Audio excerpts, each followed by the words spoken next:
having discovered Peloton, and I've told the instructors this, every time, I kind of always try to work in the body image angle anytime I interview anyone, even if it has nothing to do with the topic. And they've mercifully, very kindly, given me very thoughtful answers around it. But I told Robin this, that to me, Peloton is very kind of a pioneer in the way that they are so careful and thoughtful and intentional about sidestepping all of that junk and diet culture talk. And that struck me pretty quickly. And so they don't equate like, we're burning this many calories so you can eat a donut, Yes. They don't, which was rampant in all of the, boutique fitness classes I had taken up to this point. And I've taken a lot given my histories. It's more than just your output, more than a bike. When you hear your shout out, you know it's all right. Put on your magic pants and let's go. We're cruising into the power zone. Clip in, set yourself free. Come on and take a ride with me. Know what you need to know and what's it all about. Everything you need, it's on the Clip Out.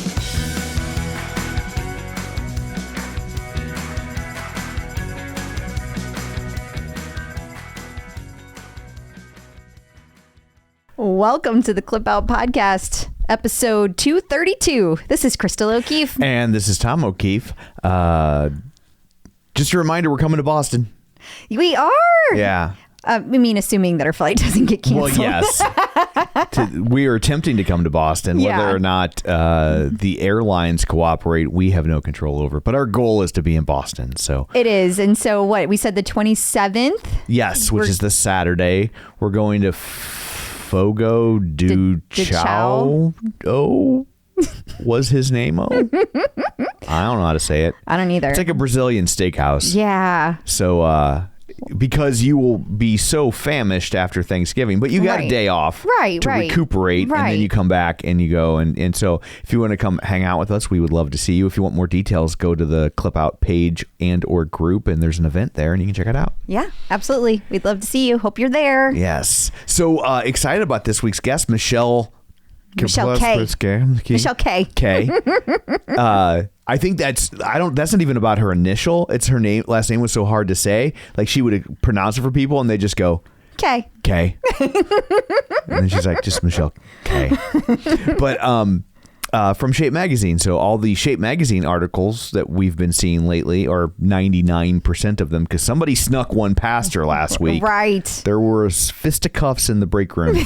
But I keep telling you, she's a freelance writer. There's no break room moments. in the freelance clubhouse, They're in there fighting. there was fisticuffs. Whenever I posted on my story, I had a picture of kitties fighting. But she's been writing the lion's share of them until there was apparently some skullduggery, and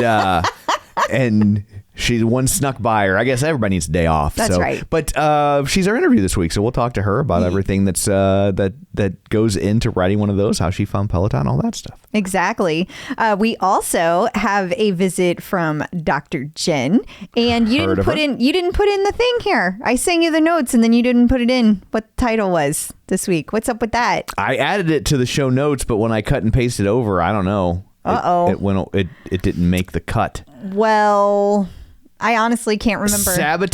Self-sabotaging your stuff with other stuff. Yeah, like you are working out all the time, and then you self-sabotage with the food. By eating tons of fun stuff. Oh, yeah. So good. Oh, the fun stuff. Yeah. We're going to talk about all of the things going on with the instructors. There's so much,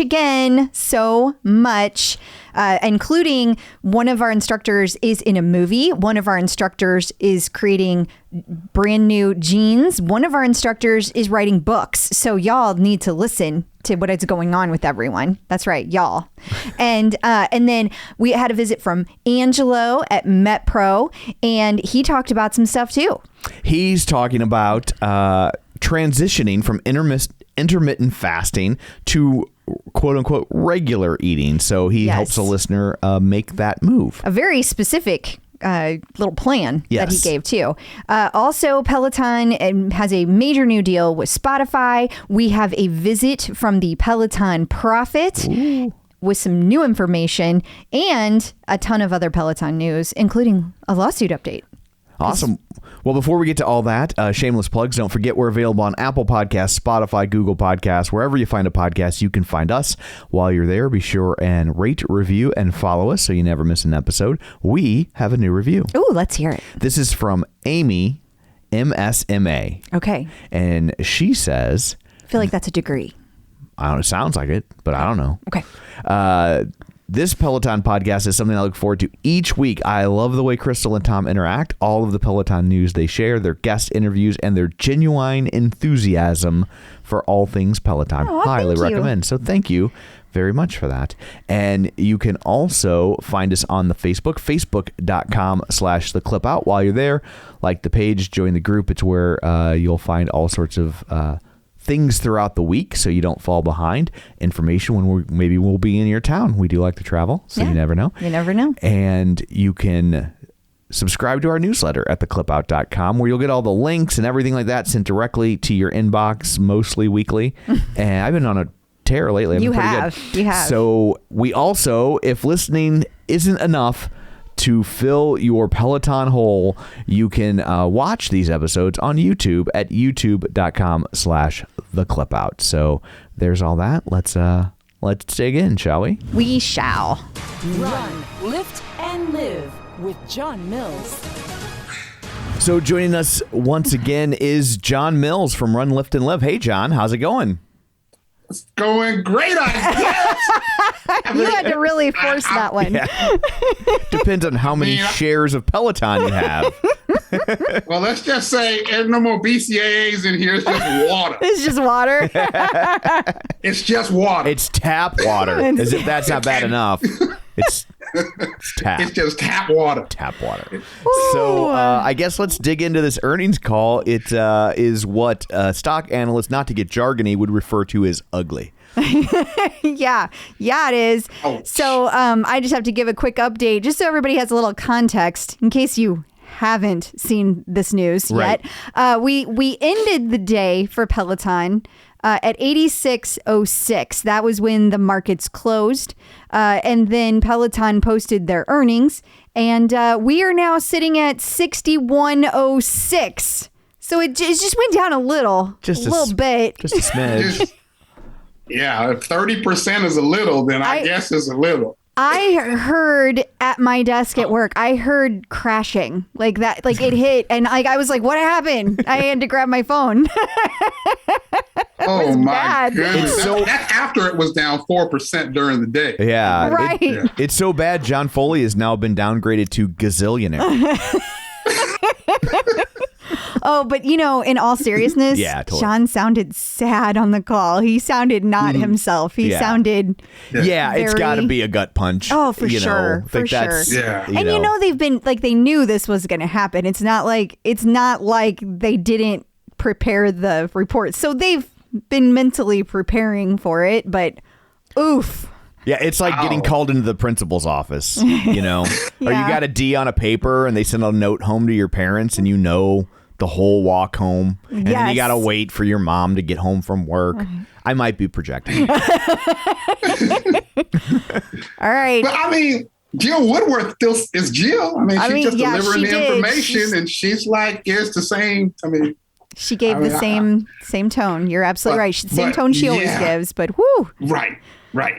And then I guess they met their revenue numbers. That's the thing. Like at the end of the day, it really wasn't as bad as it sounds. Like, okay, so I'm reading your note because you summarized it very well on the Run, Lift, and Live. Because I read the shareholder letter and it was just like blah blah blah blah blah. That's what I heard. But you said quarter one losses were more than expected. They were $1. They had been $1.07 per share. That was what was anticipated, but it came out at $1.25 per share as a loss.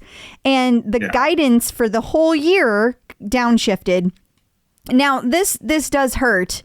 $1 billion less than expected. This is a little bit lot less in here. I'm kind of pulling to get the positive out of the revenue that they hit the revenue. Now I'm pulling to get that. But they did. It hit it by a lot. Yeah, but the challenge in it all is hardware margins were less, expenses were less than they anticipated around logistics. And wait, do you mean more that the expenses were more than they anticipated? Were more than they had anticipated. And I think also that it was clear that there were some things they were anticipating around what was going to happen with consumer spending and what was going to happen with the drop in the bike price that didn't materialize. Yeah. Right. Yeah. And so because of that, along with because of that, a revised guidance for fiscal 2022, of course, I think the markets were going to react. I mean, the previous guidance for full year 2022 was like 5.4 billion, and they've revised that now to 4.4 to 4.8 billion. And that's where I was mentioning in my article that, I mean, that's $1 billion shift. I mean, that's pretty significant. And even as you're listening to them on the earnings call, like you can hear it, that they're clearly kind of articulating that, yeah, we didn't anticipate this, or we didn't anticipate that. And, we're having to reconsider these things because of these, So, yeah, I get why there's a reaction. Oh, for sure. It wasn't good. It's not good. Sometimes, in all seriousness, sometimes I'm like, what are they freaking out about? But no, I get it. I do get it. I do think that it's probably not as bad as it looks on paper. Like I just feel like they're still making money. Like, it's not like they it's not like Peloton just shut their doors. I mean, this is a pretty extreme reaction, and I think it will adjust in the next couple of days and go back up a little bit. But I do get it. Like, it's different than other times when I've been like, what just happened? Yeah. I think it's just very clear that, this isn't the pandemic year, and, it's adjusting out of that. Like, it's just very clear now where there may have been arguments prior that what the true effect of that was going to be. Now you see it, it's like really clear. And so I think that is that is impacting this. Also usage, right? Yeah. They reported that now their average usage is like 16 and a half workouts per month. Right. I mean, last time usage was that low was back in 2019. So, I mean, you got to think about that. It's like, I mean, so, I kind of get it. It wasn't all that gravy. It wasn't all good. But when they compared it to 2020, it's still like crazy growth over 2020. And it's still a 14% increase in revenue over last year. Like, don't get me wrong. Yeah. I get it that the guidance wasn't what they thought it would. And it is a big difference. But like, when you step back for a second, 14% growth ain't too shabby, Right. Yeah. So no, I mean, they're still saying that we're still on track to be profitable, end of fiscal 2022. So they're still saying those things. But also in that, what I found interesting in listening was that they started talking about streamlining teams, slowing down showroom, development, like as if, they're just not going to be spending in the same way. Like things are going to start restructuring and how they're spending money. So that also. Here's the thing. So yesterday, we're going to talk about this article in a minute. I'm not going to get into this article now. We're going to circle back around. But yesterday, it's what prompted this conversation. So I'm just giving context. Yesterday, I posted an article about salaries of Black people at Peloton and how there was a big uproar. Okay. And so the article went up and I immediately was inundated with messages. And some of the messages that I got made it clear that there has been changes made already.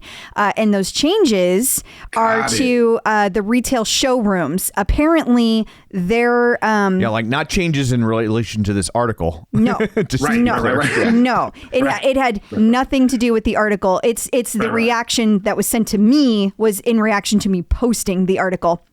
But apparently, they have already cut the salaries of retail people, and it was expected to have a certain amount of commission, and they came back just before November. So this happened at the end of October, and they cut commission, and it was dramatic.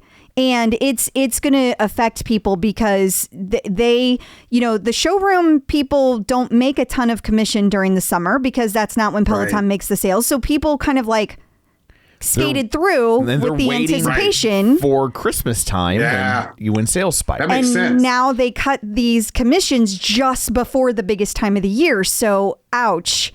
And so when they say they have levers to pull and they say they are going to change their spending, they are not messing around. Like they've already done it. It's happening. Yeah. It's happening in the background. So that was clear. I mean, Jill Woodward talked to it, but it was clear to me that something was going to happen. I didn't know something was already happening, but it was clear to me something was about to happen. Yeah. And I think that's kind of like, it's not a good look. It's not a good look, and it kind of sends. But I think you can kind of see the preamble to that being when they took, they started to limit referrals, and I think they're starting to take the tact of, we're the ones selling the bike. You're the one taking the order. Like, those salespeople, it's not like a car where you got to go out there and hustle. Like not that Ford whatever doesn't advertise, but I think Peloton's looking at it and going, you know what, the bike sells itself at this point, and why are we paying you so much commission when we've done the heavy lifting to convince people they want this? By the time they walk in, the sale's been made. But not so for the tread. Now, maybe that is true for the bike, but the tread, they are still in the cycle where they need to be educating people. And so maybe they need to consider having a 2-tier commission structure. You make one price selling a tread, you make another commission selling a bike. But and then if you do both, you get a day off. But yeah, I mean, it does kind of feel like they're just saying that, like, well, it's not really hard to sell one, so why should we pay you as much? Right. Well, and that was my initial impression, but after hearing today, I don't know that that's the message. I think the message is we got to correct, and we got to correct right now. And because they talked about other things they're going to be doing, and so I think that we're going to be hearing a lot more. I think there's a lot more to come. I think so too. Yeah. I think so too. I also heard something that I wasn't clear on what Jill Woodward was talking about. Okay.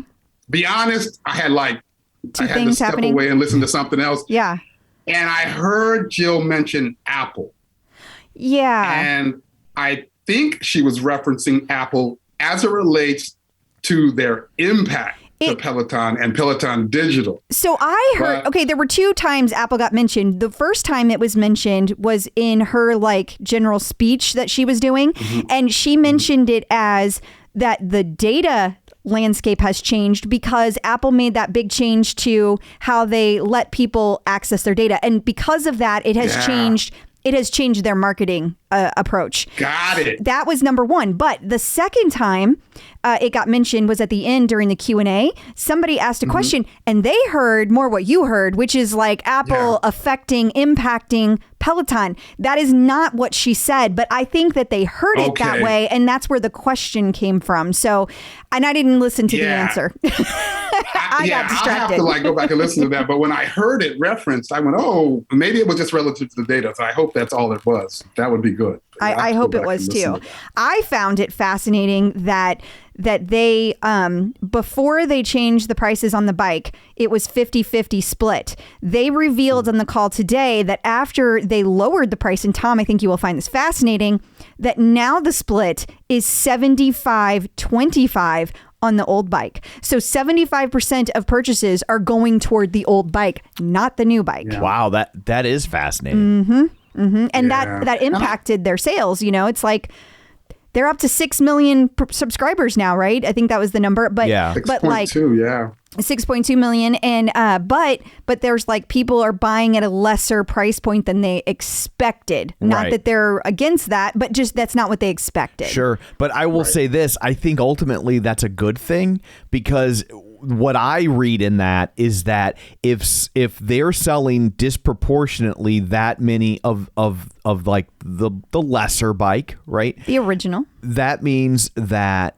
they have more price sensitive consumers than they thought. And it means that if they hadn't dropped the price of that bike, there's a good chance some of them wouldn't have entered the Peloton ecosystem. That is true. They might have drifted to that $900 echelon or that $1,200 iFit, you know. And so this. That's a good point. Ultimately, I think it's bringing it's probably bringing in more people. Like I almost can't help but wonder if you were seeing 50-50 before and now it's 75-25. Does it really mean you're selling fewer Bike Pluses, or does it mean that you're selling more of the bikes than you would have sold otherwise? And I kind of think that that's what it is, that people that are on the fence and looking at a $1,200 bike now go, okay, for $200 I get an actual Peloton and I can be on the thing that everybody talks about, and I don't have to be like, oh, well, I take my rides with Sally Like, not Allie Love. And, you know, yeah. And so I think long term that might benefit them. Well, I agree with you. I think long term it might benefit them. I don't know if that's what it was so far over this past quarter, only in that Jill Woodworth said that this generated lots of conversions from digital, not necessarily more sales. So I don't know. What does that mean? Really, how do you convert from digital but not buy a bike? What did you convert to? No, I think they bought a bike, but they were already Peloton subscribers. They were only using digital. So in other words, they're already part of the ecosystem. Okay, but so it's not a new $40 a month. It's that an existing $40 a month finally pulled the trigger and bought a bike. Well, it was an existing probably $12.95 a month. Okay, but right. But yes. But I think long term it'll be what you said. I think long term there'll be people who aren't even in the ecosystem. Yeah. And they're trying to figure out whether or not and now they'll go the Peloton route because of dropping price. Because now they have this base. The other thing too is if you got somebody to upgrade from digital to a piece of hardware, then they're gonna be around for a while, right? Like if they already liked it enough that they were paying the $12.95 a month, and then they're like, okay, F it, you got me, I'm buying that's not going to be a clothes hanger, right? Like, I mean, I don't think Peloton bikes become clothes hangers the way people that don't know anything about it think that they do. But but they're for sure it's not gonna happen to those people. On that note, I think I predict we are going to see a lot more push for badges now. I think we're going to see this major push for badges because they want to up our engagement rate. So I think you're going to see badges for everything in the next 6 months. I think they're going to hit it hard. I don't want to forget to hit on something else that I felt like was super important that I think could get buried, and that is that Precor had a lot to do with this. You know, I mean, I didn't realize that. I mean, I know Precor's happening. Like, I know we bought them. I know it's like, we, like I'm part of Peloton, but you know what I mean? You have a few shares. It counts. It counts. Yeah. That works. I mean, I know that purchase went through and everything, and I know that it's been in progress for a while, but I guess I didn't really think about the fact that, like, all the times we're sitting here talking about, like, people aren't really going back to the gym. Well, that's affecting Peloton now. And I didn't think about that. I didn't really think about that. Like, to me, they were two separate things, you know, and they're not separate. And so they talked about the fact that, like, there's a lot of companies out there, gyms, that they would normally be doing capital expenditure, but they're not right now because people aren't coming back to the gym as they expected. And those that are, because of the shortages, they just said certain components, so I don't know what those are, but those certain components, they actually have a shortfall. They are not able to make their orders, and so now we have logistics and we have shortfalls with Precor, and people aren't buying it as much as they thought. So at this moment, Precor is weighing Peloton down, and I do not mean that to, like, pick on them or anything like that, or saying it was a bad investment. But I am saying when we look at the whole picture of Peloton, it's not just that, oh, not as many people bought a bike or a tread this year as we thought were going to. We also need to look over at this other piece of it, because that is an important piece. So ultimately, I think Precor is going to be an incredible asset for them. But as it relates to the space and the time we're in now and the challenges they have, it's a part of the story. It is. And long term, it's diversification. It's smart, but in the short term, the short term. So we should probably talk about this article that came out. It was in Business Insider. We're sharing it from something called Coin Tuda, which sounds like what happens when a dime farts. But I was waiting for what you were going to do with that name. That was good. That was good. He hasn't been listening to our discussion at all. He's just been over there coming up with names. I've got fart jokes to tell, man. But see, fart jokes for me are like pre-core, right? Like normally I'm dick jokes, but it's about diversification. Right. You got to diversify. Yeah. Right. I understand. I learned all this from watching Foley. So I'm sure John would appreciate that. Yes, I'm sure. Especially leading into this topic. I know. Right? Okay, we have to stop. This is a very serious topic. This isn't a funny topic. We're going to get yelled at for laughing during this. Okay. So the gist of the article is that Black Peloton employees, especially I guess in the IT area, are making less than their white counterparts. Yeah. And that is problematic, he said. Well, at least that's the perception based on what this article has gathered in interviewing some disgruntled employees. And they're upset. So like, I'm not saying they're lying or not telling the truth, but like when you're an employee for any company, how much, like it's not like you have a salary of every single person in your role. And I know that they used a Slack channel and they were comparing salaries pretty openly. So I don't mean that they base this off of nothing. They have real data, but is it inclusive? Is it fair? Exhaustive. Yes. Is it fair? Yeah. I don't know. And I struggle as a person who used to do payroll. I struggle with I don't know how much we can show. I don't know how real this is. And that's where I have two parts of this. One is that it's like this could be two people that are talking in a group of 200. A couple of people think they heard and maybe kind of deal. Like I don't know.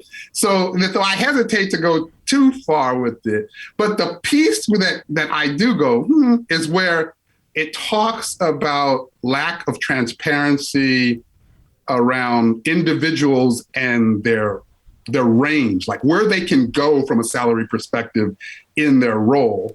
And so it felt like they didn't have a clear understanding of whether or not their salary was competitive in the market, and or whether or not they're in the middle of a range or at the higher end or at the lower end. Like they didn't seem to know a lot about that. And that made me go, maybe Peloton needs to clean that up.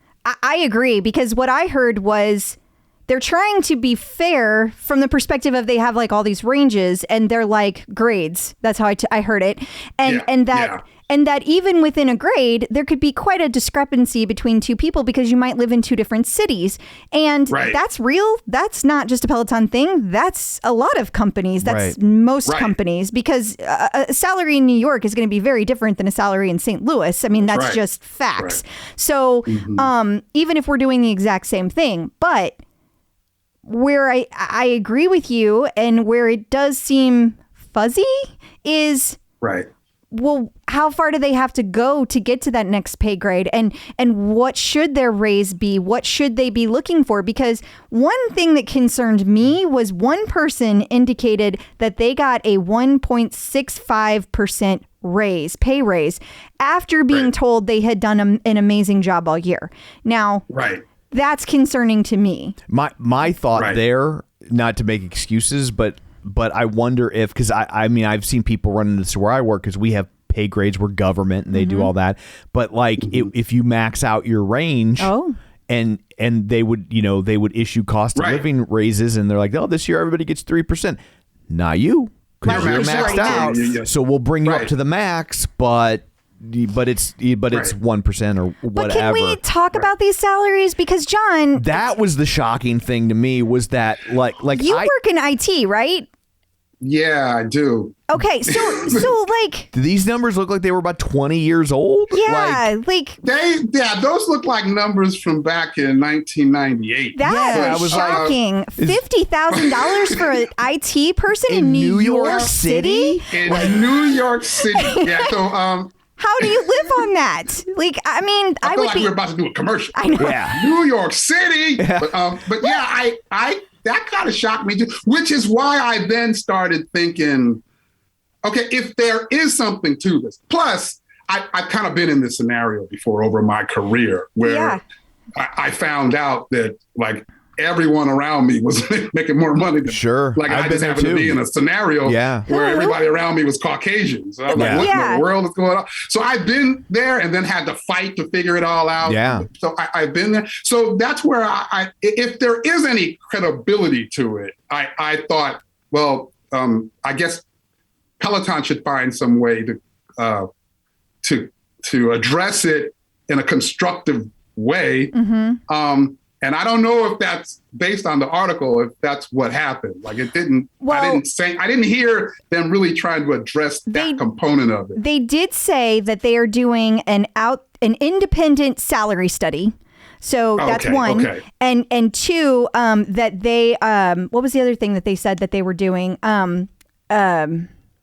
They made a statement in response to this, and they said that these are hard questions and that they appreciate the questions, and like they're not trying to shut anything down. Like they're like, talk about it. Let's get it out there, which that's an important step, because I've worked for places that, like you said, I've been the only female in a situation where I was the only one with an MBA, and yet everybody else is making 20 grand more than me. I'm like, what the F is happening here? Yeah. So like that, if that concern, just the idea of that concern, especially if you're a company that you're trying to establish yourself and you're pushing out a value system, like you're pushing it outward. Nobody's asking you. You're pushing it out. That's especially that made me go, okay, yeah, you like how you structure this should be, you probably should really think about that. It needs to be, and it might need to be different for office workers versus people who are delivering things, like that might need to look different. It might. Yeah, but holistically, I'm not sure how to read it. It's like information we shouldn't even be seeing. Like, I don't know all the details of how it happened. I'm not sure how Business Insider got into the middle of this whole thing. I mean, you do. You know. They're literally inside a business, John. They're literally inside a business. Like, that's what... It's right there in the name. Right. But no, I think that people, who saw this happening reached out to Business Insider because Peloton is a buzzword right now. So it is very easy to get traction on anything to do with Peloton. True. So I'm not saying they're wrong too. Like, I just want to be clear. I'm not picking on the people who have brought this up. I think it's absolutely, because if this is, first off, black or white, $45,000, $50,000 a year in New York City. Right. Like in New York City? Yeah. Like, ouch. Like, oh my I was God. like, they're not living in New York City. No. They're taking the subway in. They're commuting from... They're drinking water like me. Yeah. Like, that hurts. Water. It hurts to hear. Like, I couldn't live on that here. Yeah. Like, that would be rough. I mean, it's doable. I've done it, but it would be rough. Oof. But yeah, so, but certainly there needs to be parity there with a T. Yeah. Just to be clear. Yeah. And like, if that is accurate, then they're right to push that out there. And I say, you know what, hat tip to people being willing to share their salaries on that Slack channel so other people, because that's part of how employers get away with stuff. That's how like they get this. the upper hand. And and so it's weird to talk about money. And it is. It's uncomfortable. And I will also say, not that anyone asked my opinion, but man, once you're in and you have the job, it's almost impossible to get what you want. So you got to negotiate hard going in. And that is something that Peloton has over all these people, because we just talked about how 400 people are applying for each job. So like it's the place to be. And Peloton does not have to negotiate the way somebody up the street has to negotiate. And so that might just be you're getting paid in cool right now because you work at Peloton. I ran into this in my life. A really beautiful theater in St. Louis offered me a job about 10 years ago, and then when I found out what they wanted to pay me, I was like, No, thank you. And they were like, but it looks great on your resume. And I was like, bitch, I'm 40 years old. I don't want to get paid in cool. I want to get paid in cash. I was talking to a guy when I said cool bitch, anymore. just to be clear. But yeah, like I don't want to, like, I'll work in some place that's not cool. It pays me like a grown up. How about that? Yeah. But there you go. Right. Yeah. That works better for me. Right. Yeah. That works much better. But Peloton, like if they are getting those number of applicants, I mean, it really does kind of allow them to artificially deflate what they pay. I hope that's not happening. I hope that's not happening too. And one, because it's not right. Two, it will do them a disservice in the long run, because what'll happen is people will come in and they'll put the cool thing on their resume, and then they'll get the hell out of Dodge. But John Foley made a statement at their company meeting. This was also in the article, not like I was there. And he said during that statement that he made to the company meeting that all positions across Peloton pay in the top 10% of their fields. Like they're he said that in the article. I saw that. I read that in the article too. Yeah. I saw that. Which I don't understand. I don't know how that marries when I see that number. I don't know how that marries the 50K. Yeah. So I think what the plan is that all the people in IT are going to get a raise with the money they took from the people that work in the showrooms. Hey, speaking of, you know what? Everybody's going to be making lots of purchases over the holiday. So spread the word. Go do your purchases at the showroom. Those people need it, and they make money off of it.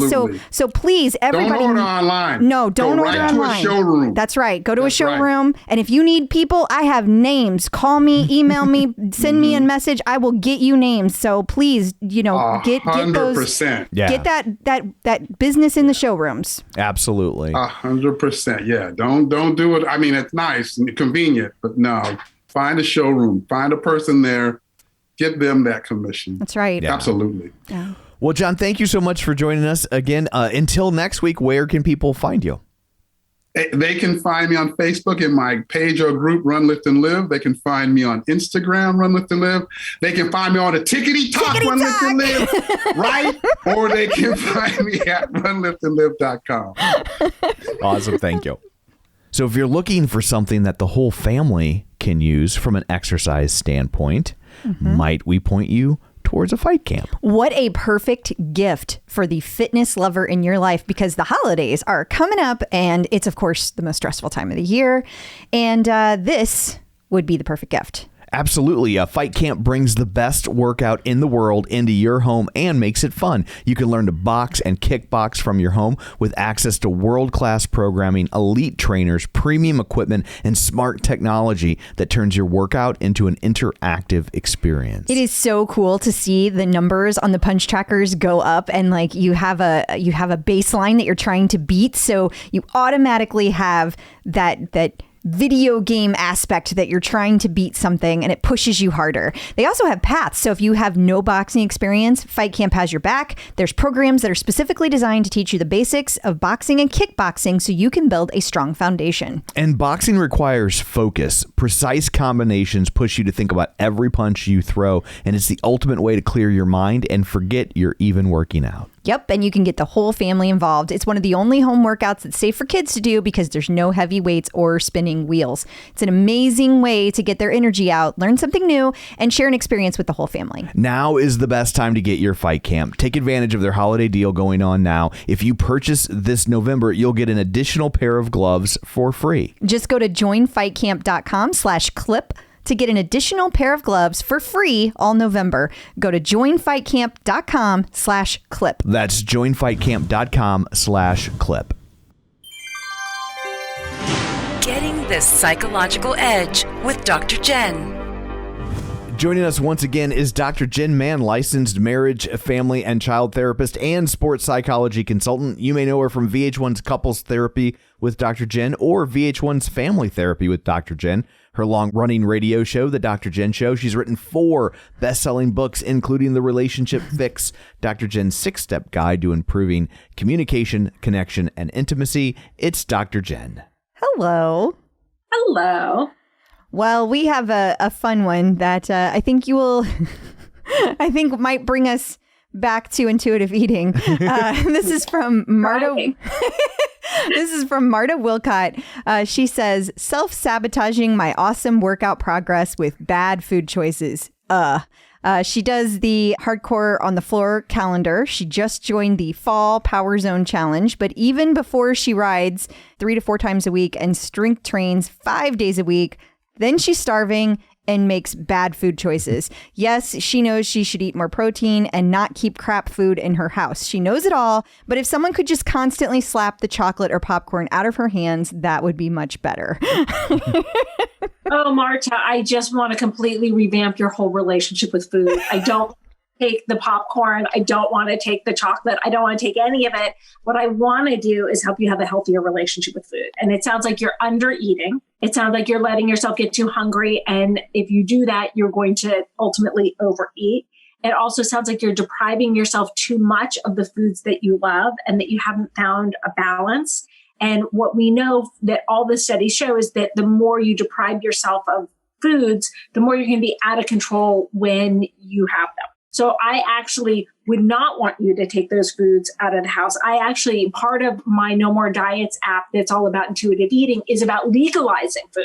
Because what we know is that when food is allowed in your house, when you can have as much of it as you want, that you tend to not overeat with it. And when I originally became an intuitive eater, and for those of your listeners who don't know my history, I was an elite level rhythmic gymnast for many years on the national team, performed exhibitions in the '84 Olympics. And my relationship with food was really fucked up. I was very eating disordered.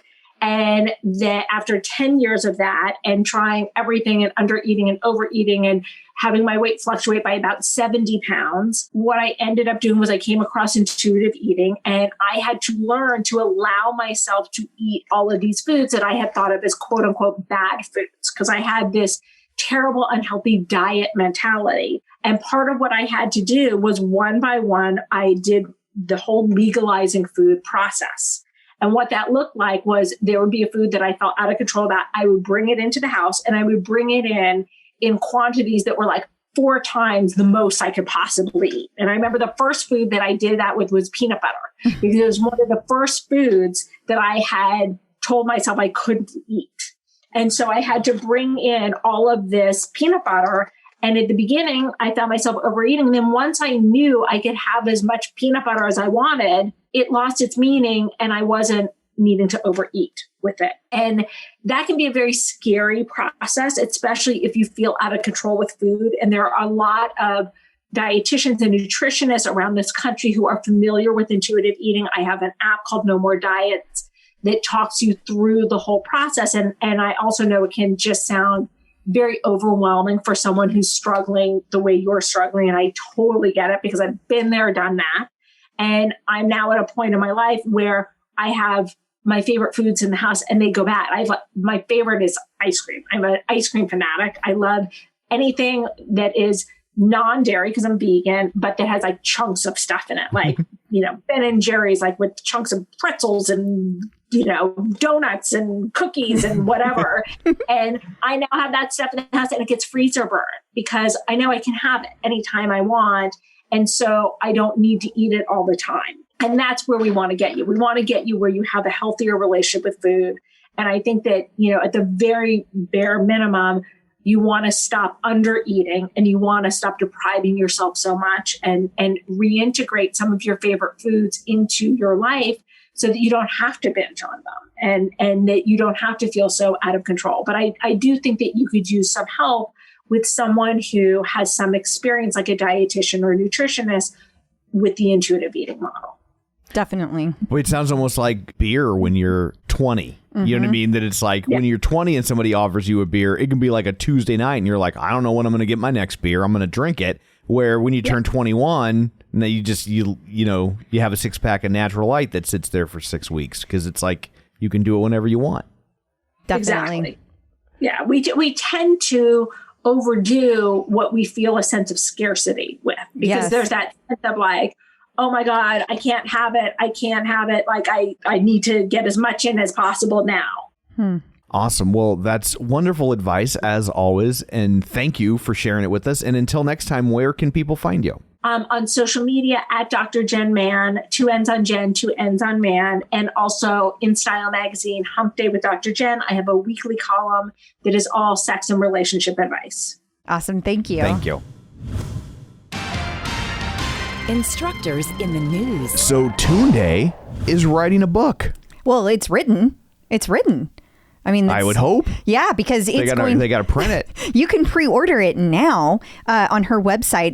It's speaktunde.com, or you can go out to Amazon and pre-order it there. But it's going to be May 22nd. It's coming out, and the book is called Speak, and she has 5 key pillars that she's talking about: surrender, power, empathy, authenticity, and knowledge.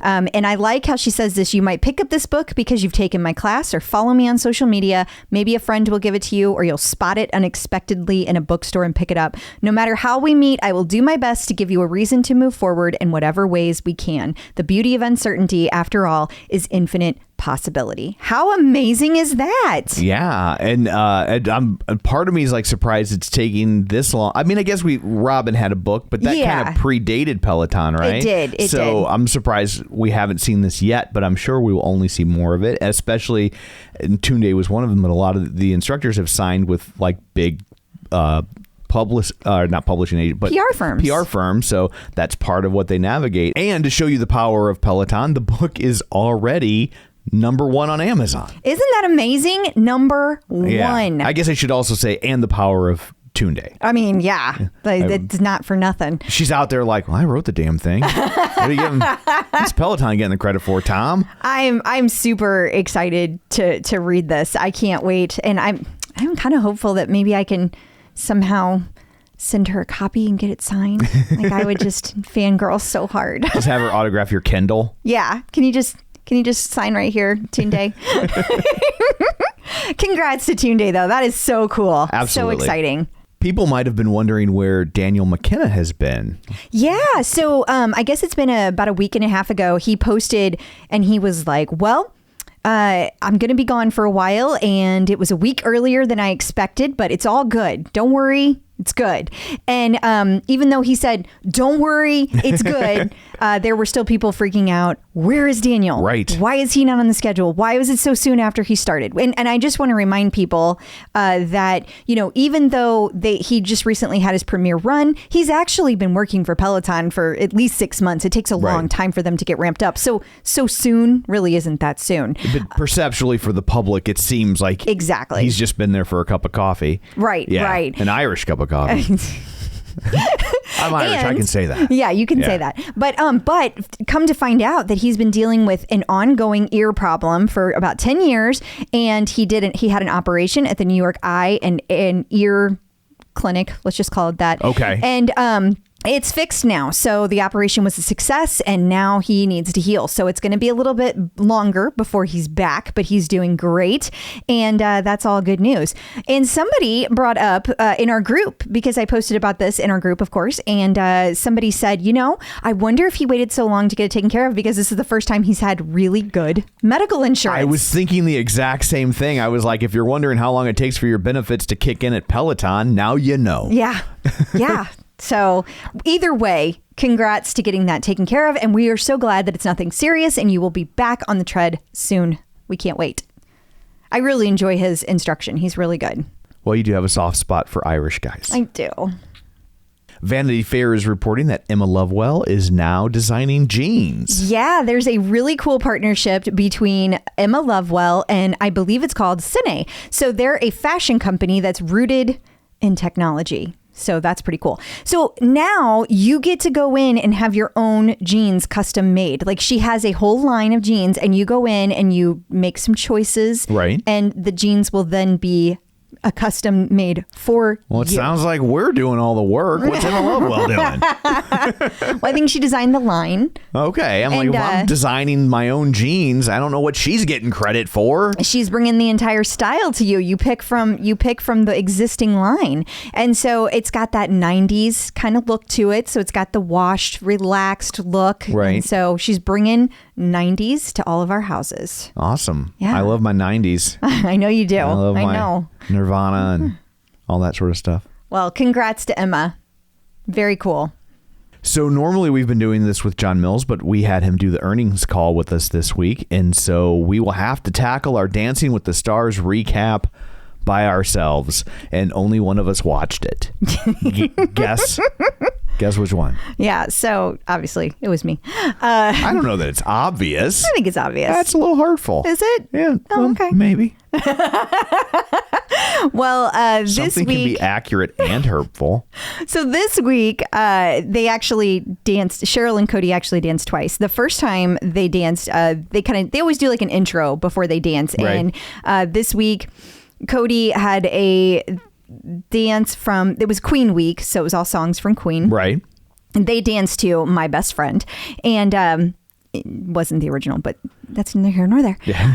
And he talked about in his kind of confessional booth that they do that it reminded him of his best friend, Oscar. And I remember when this happened because I remember Maddie and Cody and Travis and like there's a whole group of them that are all friends in the Peloton world and they were all just heartbroken. And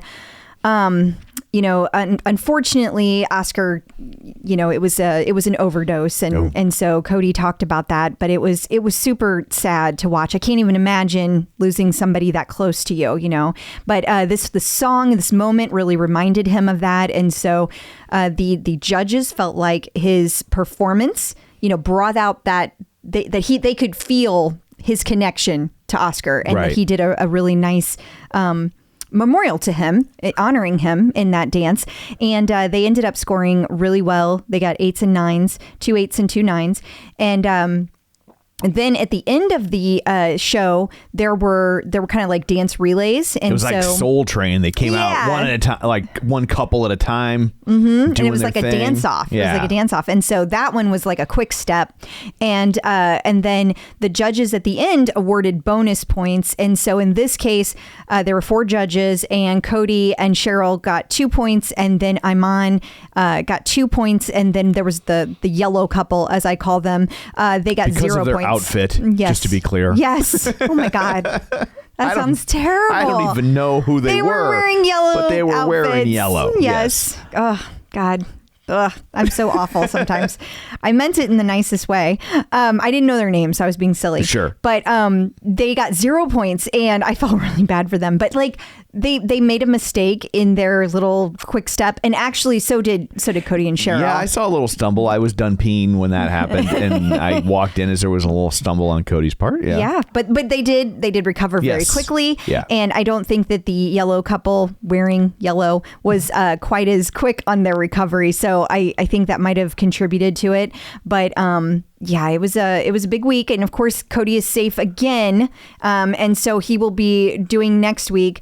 There's even more backlash coming up this week. People are saying that the judges are underscoring Cody and Cheryl, and I gotta say this is going to be an unpopular opinion in the Peloton world. Yeah. I don't know that I agree with that. I think there's some people that have weighed in that maybe Cheryl's choreography is not as good as it could be. And I don't feel like I am an expert enough to weigh in on whether or not her choreography is part of the problem, but I see where they're coming from. Yeah. Let's just say that the choreography is very simple, and I don't know if that's by design, but it is what it is.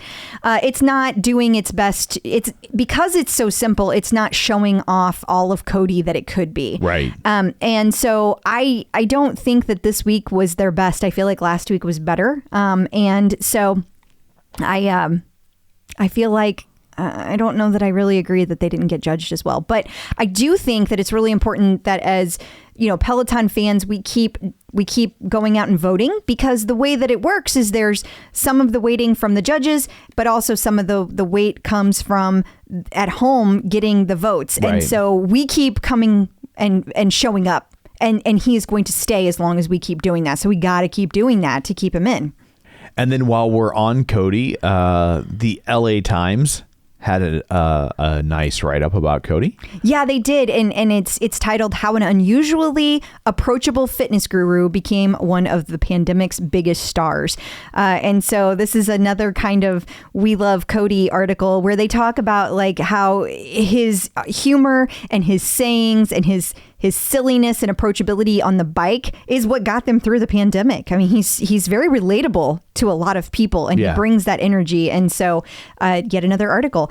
I mean, his publicist is killing it. Yeah, I mean, sure, it's easier than ever right now, but they're certainly striking while the iron is hot. Yes, they are. Good for them. Absolutely. And good for Cody.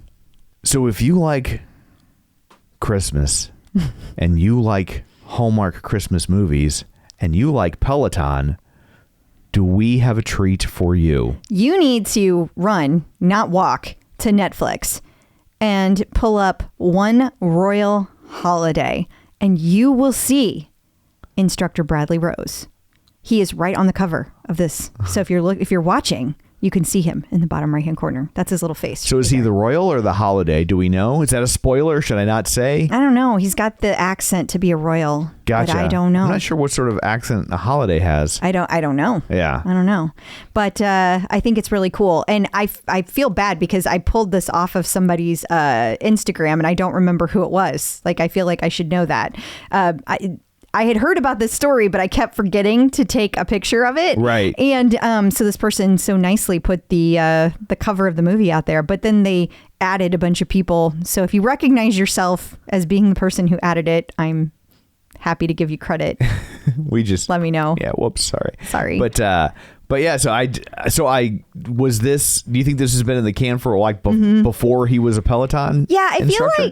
feel like when he started working at Peloton, there was already talk of him being in Hallmark movies, and right. I guess that's why I didn't realize it was coming out this year. Yeah. So I don't know if there's other Hallmark movies that he's been in, or if this one was just like already in the can, and then we got to see it. I don't know.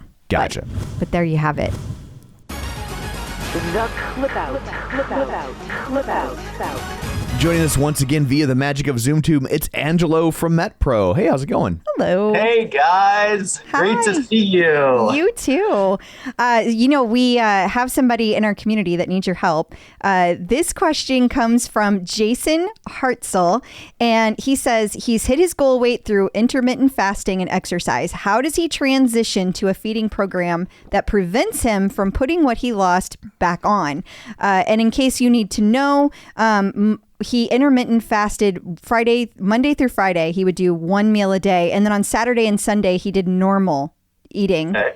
And he exercises by strength training in the morning, cardio in the evening. He's gone from 290 pounds in December of 220 down to 215 now. 290, you said? Yes. Down to 215? Yes. Attaboy. Yeah. Okay. And I'm actually writing notes, Jason, so I can give you a thoughtful. This is good. This is good. He's got his height here as 6'4", and he is 42. Angelo has pulled out his slide rule.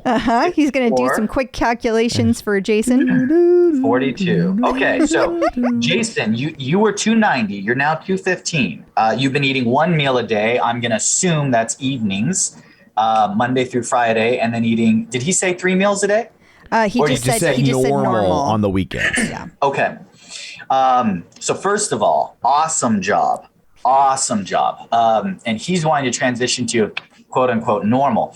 So first of all, you did great because you gave me all the stats that are relevant to where I can actually give you some strategy. Now, because I don't know what you were eating, I'm going to have to make up some pretty make-believe guesses here, but hopefully through these guesses, you'll be able to extract the principles, Jason. So what happened here is we need to evaluate the way you lost the weight was through the mechanic that triggered it. So you said intermittent fasting. So the mechanic behind that is going to be, and it's important to understand this, is going to be calorie restriction. That's the mechanic behind it. Intermittent fasting, time gating may have contributed a little, but the vast majority of your weight loss is because you radically adjusted your average weekly caloric intake. So we can basically come up with some assumptions. So if on a regular day, Saturday, Sunday, you were eating, I'm going to ballpark it, 3,000 calories a day, that could easily be 500 in either direction. It could be more or less in either direction. I'm just pulling a number out of the hat. You're 6'4", you're training regularly. It could easily be higher than that, but let's just say 3,000. So that would stand to reason if that's breakfast, lunch, and dinner. If we cut that down to a third, that'd be 1,000 Monday through Friday. Let's round that up, say 1,200. That's pretty low intake. So you see why the pounds did come off, especially for guys your size. So if we did some math, 12 times 5. That's going to be, we're going to come up with 6,000, right? Yeah. And then 3,000 times 2 is going to be 6,000. So you're eating 12,000 calories a week. Now, what's brilliant here, Jason, is you told me that you used intermittent fasting, which is a caloric control methodology. You weren't using ketogenic, or you weren't restricting carbs. I think you would have noted that if you were. So we don't have to traverse that. What that means is we come out to a weekly average of about 1,700 calories a day is about what that's going to average out to. So that's a little too low to dive in and just resume. You'd actually be starving. So what for a guy your size with that activity level? So I would say probably about 2,000. Just tear the Band-Aid off, increase to 2,000. If you can, spread it out over 5 meals a day. So breakfast, lunch, dinner, and 2 snacks. If that's a little too much food prep, go breakfast, lunch, dinner, and an afternoon snack.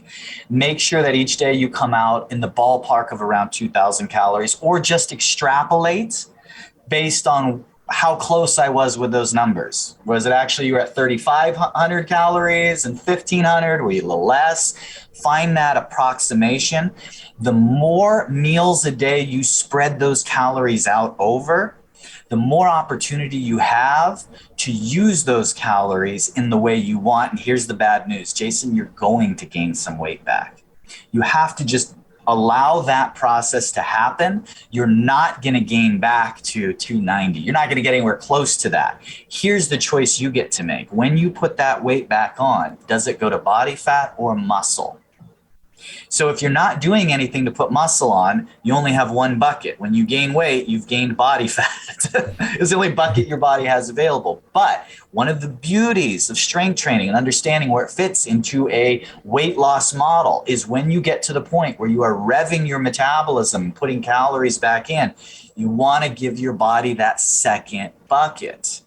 So now when you eat more than your body can burn, it doesn't automatically mean, okay, you've gained body fat. You may be able to catch a large amount of it as lean muscle mass. So I would keep some cardio going. I would slow down the resistance training. It sounds like you're already doing the right things, but I would just spin the dial slightly towards resistance training for the first, call it 3-4 weeks of this. Get your body used to spreading out your intake. Hopefully you can minimize the weight gain to 5-6 pounds of muscle, maybe a pound or 2 of body fat. That would be a great spot. And oh, by the way, that's not a death sentence. That's it the rest of your life. You're going to increase. If you're at 2,000 calories a day, you're going to slowly go up to 2,100, 2,200, 2,300 gradually over time as your body can utilize it, getting yourself all the way back up to ideally, 3,000 plus calories a day if you're that active. And you then have the option to do another cutting cycle. Your next cutting cycle, keep all the meal frequency in place and just decrease the calories. You'll still be effective and you can bring yourself down to any weight you want to be and sustain at. With the information that I have at hand, that's about as specific as I can be. Hopefully you can extract a little bit of value from that principle, or just hit us up at NetPro and I'll personally talk you through it, Jason, if you ever want. And that's really a microcosm of what you've been doing with me. Yeah, that is exactly it. I mean, it's almost identical, except I eat the same stuff every day because I'm weird. Right. But you don't have to. But you take away the weirdness. Yes. You're practically Tom. Exactly. Right. You're like the same people. But I mean, and it is effective, and it is fascinating. Like we were talking about this before we started recording. It's just that I've been this weight before, but I haven't looked like this before. It's very different when you add in the lean muscle. Very different. So, well, thank you very much for sharing that very detailed information. I feel like you're giving away trade secrets. Like you're going to call us later and be like, don't air that. Give away my trade secrets. What was I thinking? I told them all 11 herbs and spices. I was drunk. But if people would like something like that tailored for themselves, where can they find you? netpro.co/TCO. Come check us out. Thanks, guys. Thank you. Peloton in the news. So Peloton has a new partnership with Spotify. Well, this is part one. Okay. Yeah, this is part one for the week. So what they did is they have 5 major like stations that like people listen to. They're most popular. So one of them is like today's top hits. There's one that's like Indigo Country, and then Baila Reggaeton, which I believe means dance reggae. Okay. And then Lo-Fi Beats, which I listen to this one all the time. It's great background music at work. Anyway, next, there's one more. Door Knockers, which are classics from trailblazing women in hip hop. At any rate, Peloton has teamed up with Spotify so that there's going to be 11 classes set to these 5 playlists. Oh, okay. So Hannah Frankson is doing the Door Knockers, and Camilla Ramone is doing the reggaeton. Nico Serrani is doing lo-fi beats, and so is Chelsea Jackson Roberts.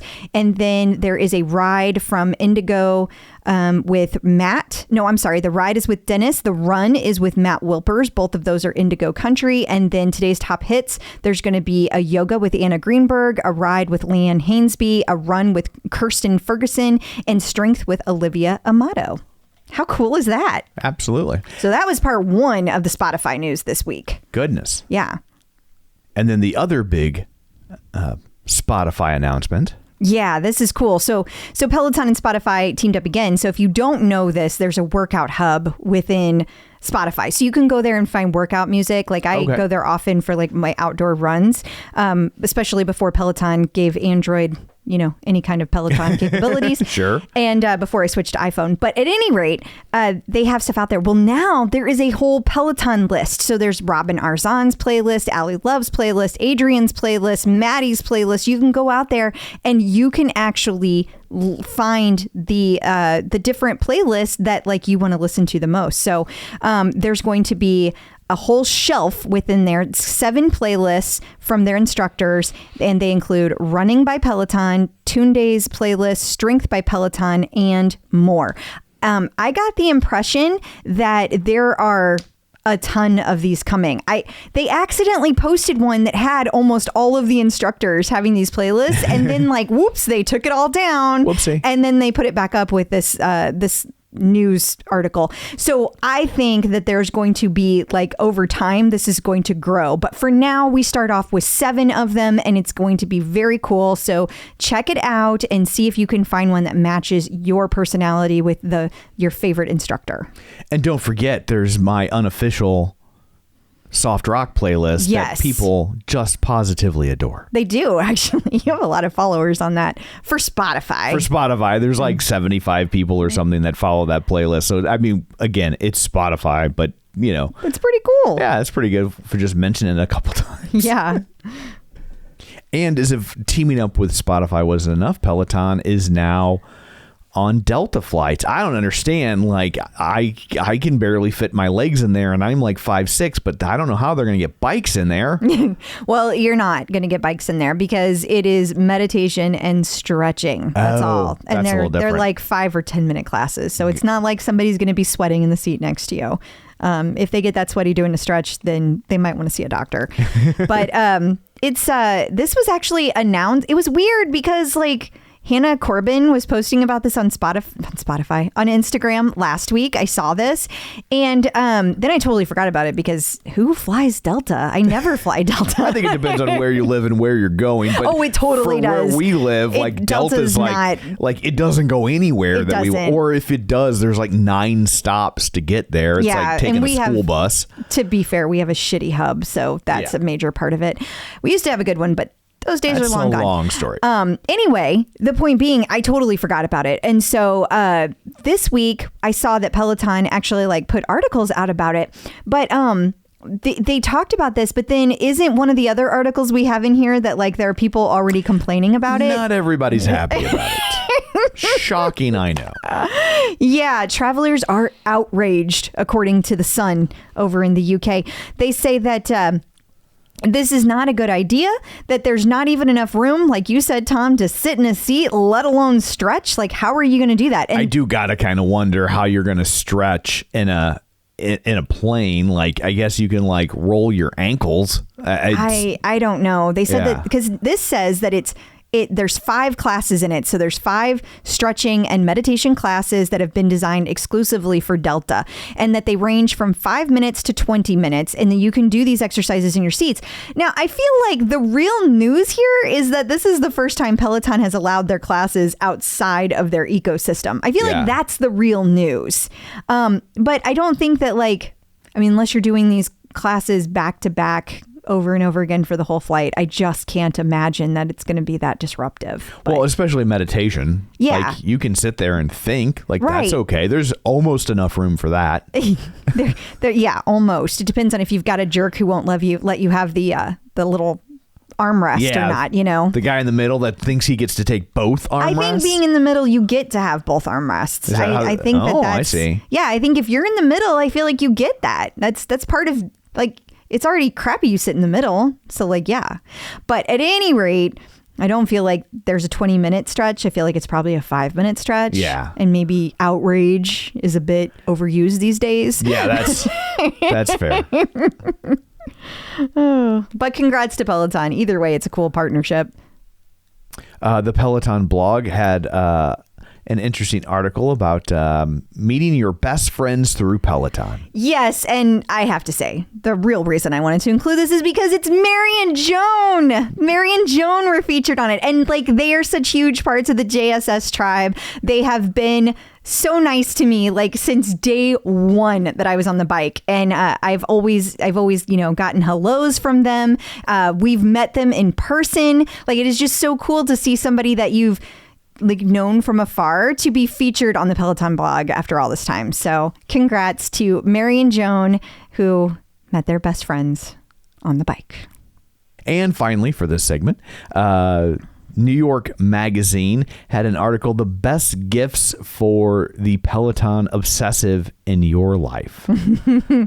Yeah, and I don't feel like any of this is really that surprising, but I guess it's because I ride the bike. I guess, yeah. I was scrolling through it. Do not put that towel on that bike like that. That drives me nuts. That rips up my hands. Yeah.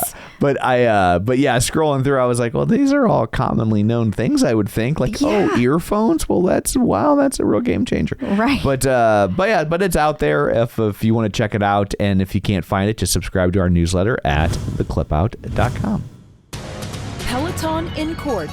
Who's suing Peloton now? Another day, another lawsuit. Peloton has been hit with a lawsuit, this time in Minnesota, or if you prefer, Minnesota. And of over, wages and hours. Yeah. It's, all jokes aside, it's a serious topic. Totally, yeah. Peloton is being accused of skimping on wages owed to some hourly employees. The plaintiff is arguing that as a field technician responsible for delivering and setting up indoor cycling bikes, that Peloton failed to pay him overtime premiums for any hours he worked over 40 hours, but less than 48 in a work week, which I'm really confused. Why was there a problem between 40 and 48? And then the fitness giant, as they are called, did not pay the plaintiff for work performed during scheduled break periods, resulting in less overtime pay than what they earned from September 2019 through March of 2021. Peloton paid the plaintiff non-discretionary bonuses. Unfortunately, the complainant is accusing Peloton of failing to include those bonuses in the regular rate of pay when calculating the overtime compensation, which again resulted in an underpayment. payment. Okay. So this lawsuit is actually seeking to certify a class. So this will become, the goal here is to become another class action lawsuit for all Minnesota hourly workers who were similarly underpaid during this state or federal liability period. And they are thinking that it will be composed of more than 40 individuals, with the exact number to be determined from records maintained by the defendant. Yeah, I wonder if this is a problem that they've had in other states, or if there's something unique to Minnesota about it. I feel like my gut says it's something about Minnesota, but I don't know. I know that a lot of different states have different rules. Sure. But when it comes to calculating, it's like it gets really complex when you're doing business in all these different states. And so my hope is that this was a simple calculation setup thing and it just wasn't done right, and it will be easily resolved. That's my hope. I hope that is all. It's not a good look. For sure. Checking out the competition. Tempo announced this week that they are launching a new device. And it's funny because we've dealt for years now with people lifting from Peloton products for their own products, and now they're doing it before Peloton gets their products out. Yeah. So this thing, if you're not looking at the screen, it's like Tempo originally had like its own screen built in, and then it had a cabinet that stored all of its weights. So this takes the screen out of the equation. And you can use your iPhone that sits on top of this little cabinet that's about the size of a mini fridge. And the weights are then stored in the shelves of the cabinet. So the idea is that you can use your iPhone with the LiDAR sensor to be able to do form correction and form counting the way Tempo does. So it takes all of the technology that's built into Tempo and it kind of brings it down price-wise to all you need is an iPhone in this little cabinet. That means that you can buy all of this product for $395 and plug it into your phone. Now, here's the thing. You got to have an iPhone. Does it only work with iPhone? Because only works with iPhones. I know there are Android phones that have that technology in it. Yes. And the article at the bottom says, shh, we know. Yeah. We know. This is only works with iPhones for now. My guess is that will change over time. Sure. But it's kind of a similar thing with like when Peloton first came out, it was only on the iPhone. Like the app was so different on the iPhone app as opposed to the Android app. And I think we have a similar situation here. It's so much easier to do. And I think Tempo was in a very big hurry to get this out because they knew that Peloton was coming out with the guide, because the Peloton guide is basically this. It's a plug-in to your phone, to your TV that is going to be able to pick up form correction and count the reps and do all those things. And so it's going to be basically the exact same thing. I have no idea what price point it's going to be. Gotcha. And I think that what Peloton is coming out with is going to continue to evolve from what I understand. So it's going to come out looking very similar to this, but it's going to continue to evolve over time to be a much cooler product than what this is. It's just for weights. Presumably, at least for best we can tell thus far, like it will be bundled into your monthly payment. It won't be an additional. That is true. It would be bundled into your monthly payment. This is $40 on its own. Is it? I believe that's what I saw in the article. That is $39.95. That makes sense because you'd have to pay for Tempo's. If you don't already have the Tempo software, you'd have to buy Tempo, and then you still have to keep paying for your Peloton subscription. Also, big news, breaking news. Peloton Profit dropped by, and the Peloton Profit is telling me the Peloton Guide is coming out very soon, like potentially next week.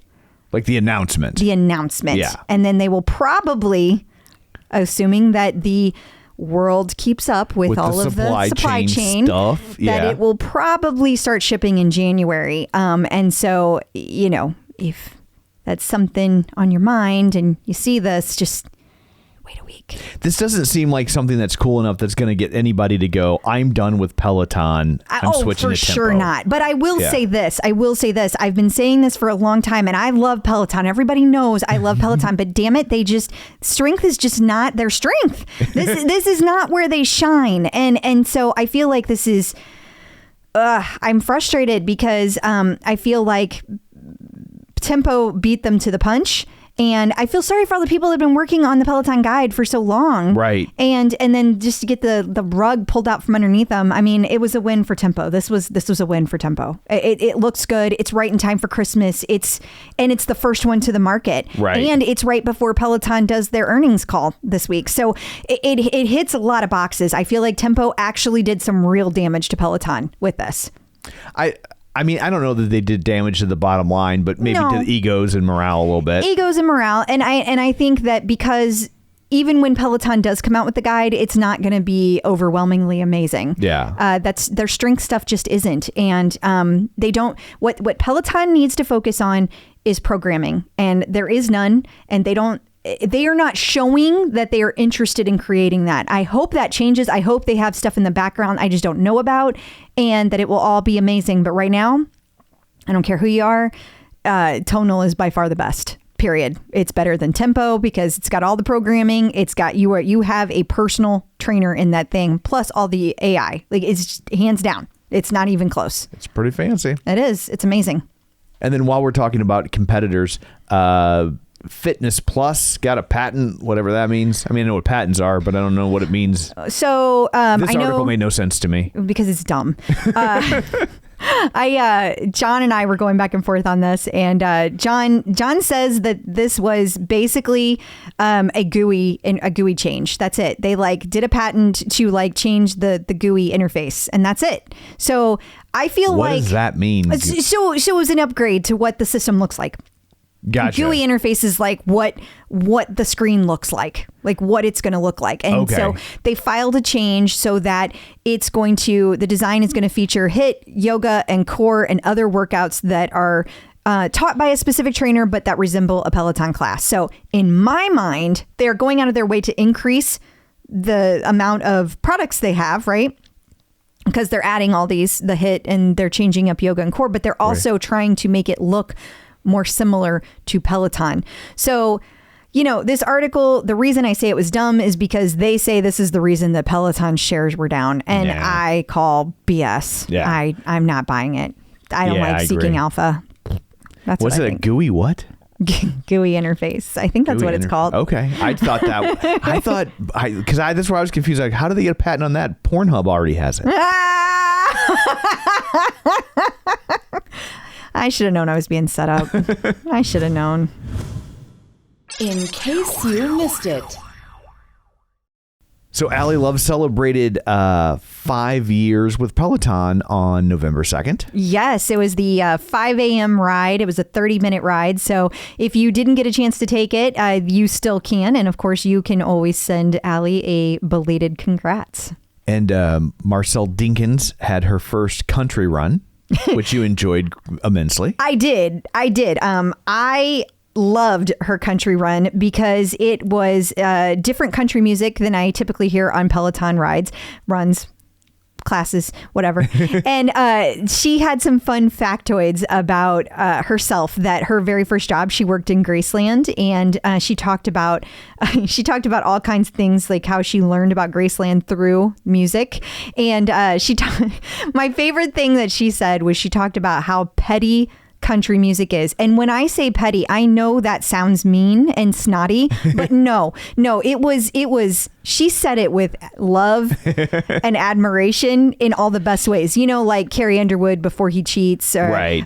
Or like, there was the song that she was playing at the time called I Hope. And it's like, the lyrics to it are something like, I hope you meet the woman of your the dreams, and I hope everything is wonderful, and you buy her a ring and you spend every last dime on it, and then I hope she cheats. Yeah.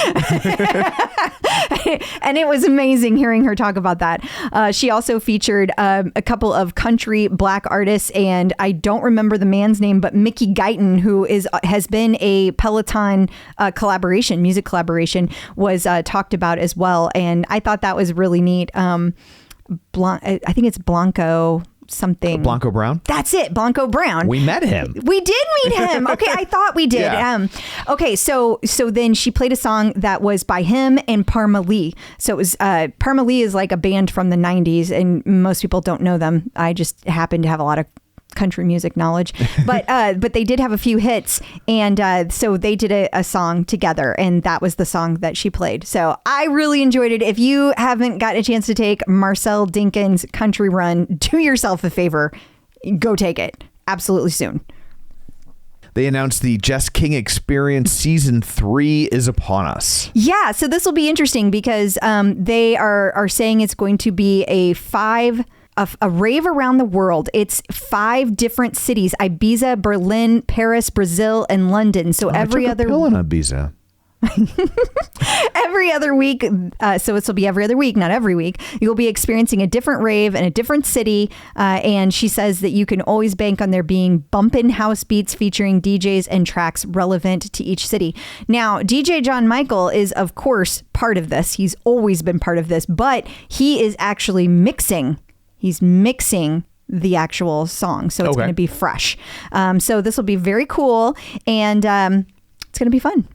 And just so nobody's concerned, the pill I took was baby aspirin. Oh, good. I just like how they taste. I haven't had one of those in years. I remember when I was a kid, whenever I was sick, my mom was like, "You want a baby aspirin?" I'm like, "Oh, I do." I did like how they tasted. I wasn't joking. There are some new pre and postnatal workout classes. Yoga classes. 4 of them dropped today. So that would be November 3rd. So you can check them out. But there's a couple, Anna Greenberg dropped these, and there's going to be like a prenatal focus flow for upper body, prenatal focus flow for lower body. So, and then there's postnatal focus flows as well. So that's pretty cool. Gotcha. Do your Kegels or you get postnatal drip.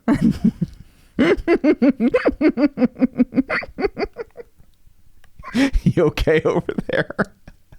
That got me. It wasn't even the joke I was going to tell. It just kind of came to me. Well, I liked it.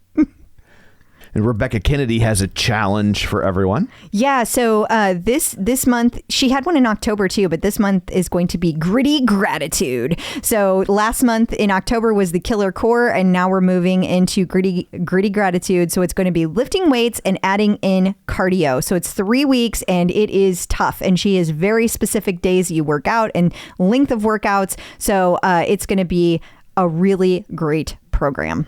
There's going to be 5 days a week, 2 days off. Some days we'll have options. Weekends are going to be optional for extra cardio, outdoors, and no equipment required. Best part. And not to be outdone, Ben Aldis also has a challenge for you. He does, yeah. So this one, people really enjoyed the October one. So this is going to be the November Cycle and Strength Challenge. It's going to be similar to last week. There's going to be a breakdown of specific workouts. There's 4 weeks, 4 sessions a week, but it's the same structure every week. And there's going to be 3 rest and recovery days per week. Do not do Ben's challenge and Rebecca's challenge at the same time. Pick one, because you will be doing too much. So, and each day is split up. He's got it all nicely laid out for you. And then one of our listeners had a nice post on Instagram about body positivity. Yeah, Alyssa Kolarik. And actually, I don't know if you remember this, but Alyssa, I believe, was the winner of our pink bike last year. Oh, how about that? Yeah. I hope I'm remembering that correctly. But if it is, she's a very, very patient woman. Yeah, no joke. But at any rate, this is so cool because she posted this on her own page. She was doing a run, and she talked about body confidence and how in the past she's posted about that and fully embracing having a runner's body. So she ran a 3:06 at Boston and that was at the end of a 70-mile training week. Oof. And she talked about how she had 1,500 grams of carbs in 3 days. It's, blah, blah, blah. Like a really big week is what I'm trying to say. And that she was saying, like, this body is not the fittest, but, this body is recovered and it's doing all these things, and she's an amazing person, right? Well, she posted this struggle and how, like, even though she's not the fittest, she's also the most impressed. And it's not... You don't have to have the perfect body to be proud of your body is the whole point of this. And she is sharing that her stomach is not perfectly flat in this picture. And it, like, took off. Like people are posting this everywhere. Koala Clip, which is a brand that I follow, they posted this, which is how I saw it. And I reached out to Alyssa and I was asking her about it. She said that it's been picked up in so many places. She was really shocked because she almost didn't post this post. Right. And it's just really resonated with people. And so I wanted to mention it here because we are all about body positivity. And I think that that's amazing that she put herself out there like Absolutely. that. That is not the easiest thing to do. Yes, it had a happy ending, but it doesn't always for people. The internet can be a shitty place. Yeah. I don't know if you've noticed, but yeah. Peloton birthdays. And we only have one birthday this week, and it's country music superstar Chase Tucker. Was he featured on Marcel Dinkins' Ride? He wasn't. Oh, that's a shame. Yeah. What an oversight. I know. What an oversight. I think we should reach out to Marcel and be like, what up? This is an outrage. I haven't been this outraged since somebody stretched next to me on a Delta flight. Going full circle. I love it. Well, happy birthday to Chase Tucker, who's not a country singer. We hope you celebrate it at Texas Roadhouse. Checking in with the Peloton community. So joining us today via the magic of ZoomTube, you have almost undoubtedly read her articles in Shape magazine because she's been a machine as of lately. All about Peloton. It's Michelle Konstantinovsky. Did I get that right? Oh my God. So right that I Michelle? wish I had some kind of award for you. No, it was perfect. It was absolutely perfect. Like literally, because everyone's always like, oh, I think I got it. And then they don't got it. Like they lose it at like the last second. So it's a lot of pressure in that last second. You start to second guess in that last second, you know? Just like, wait.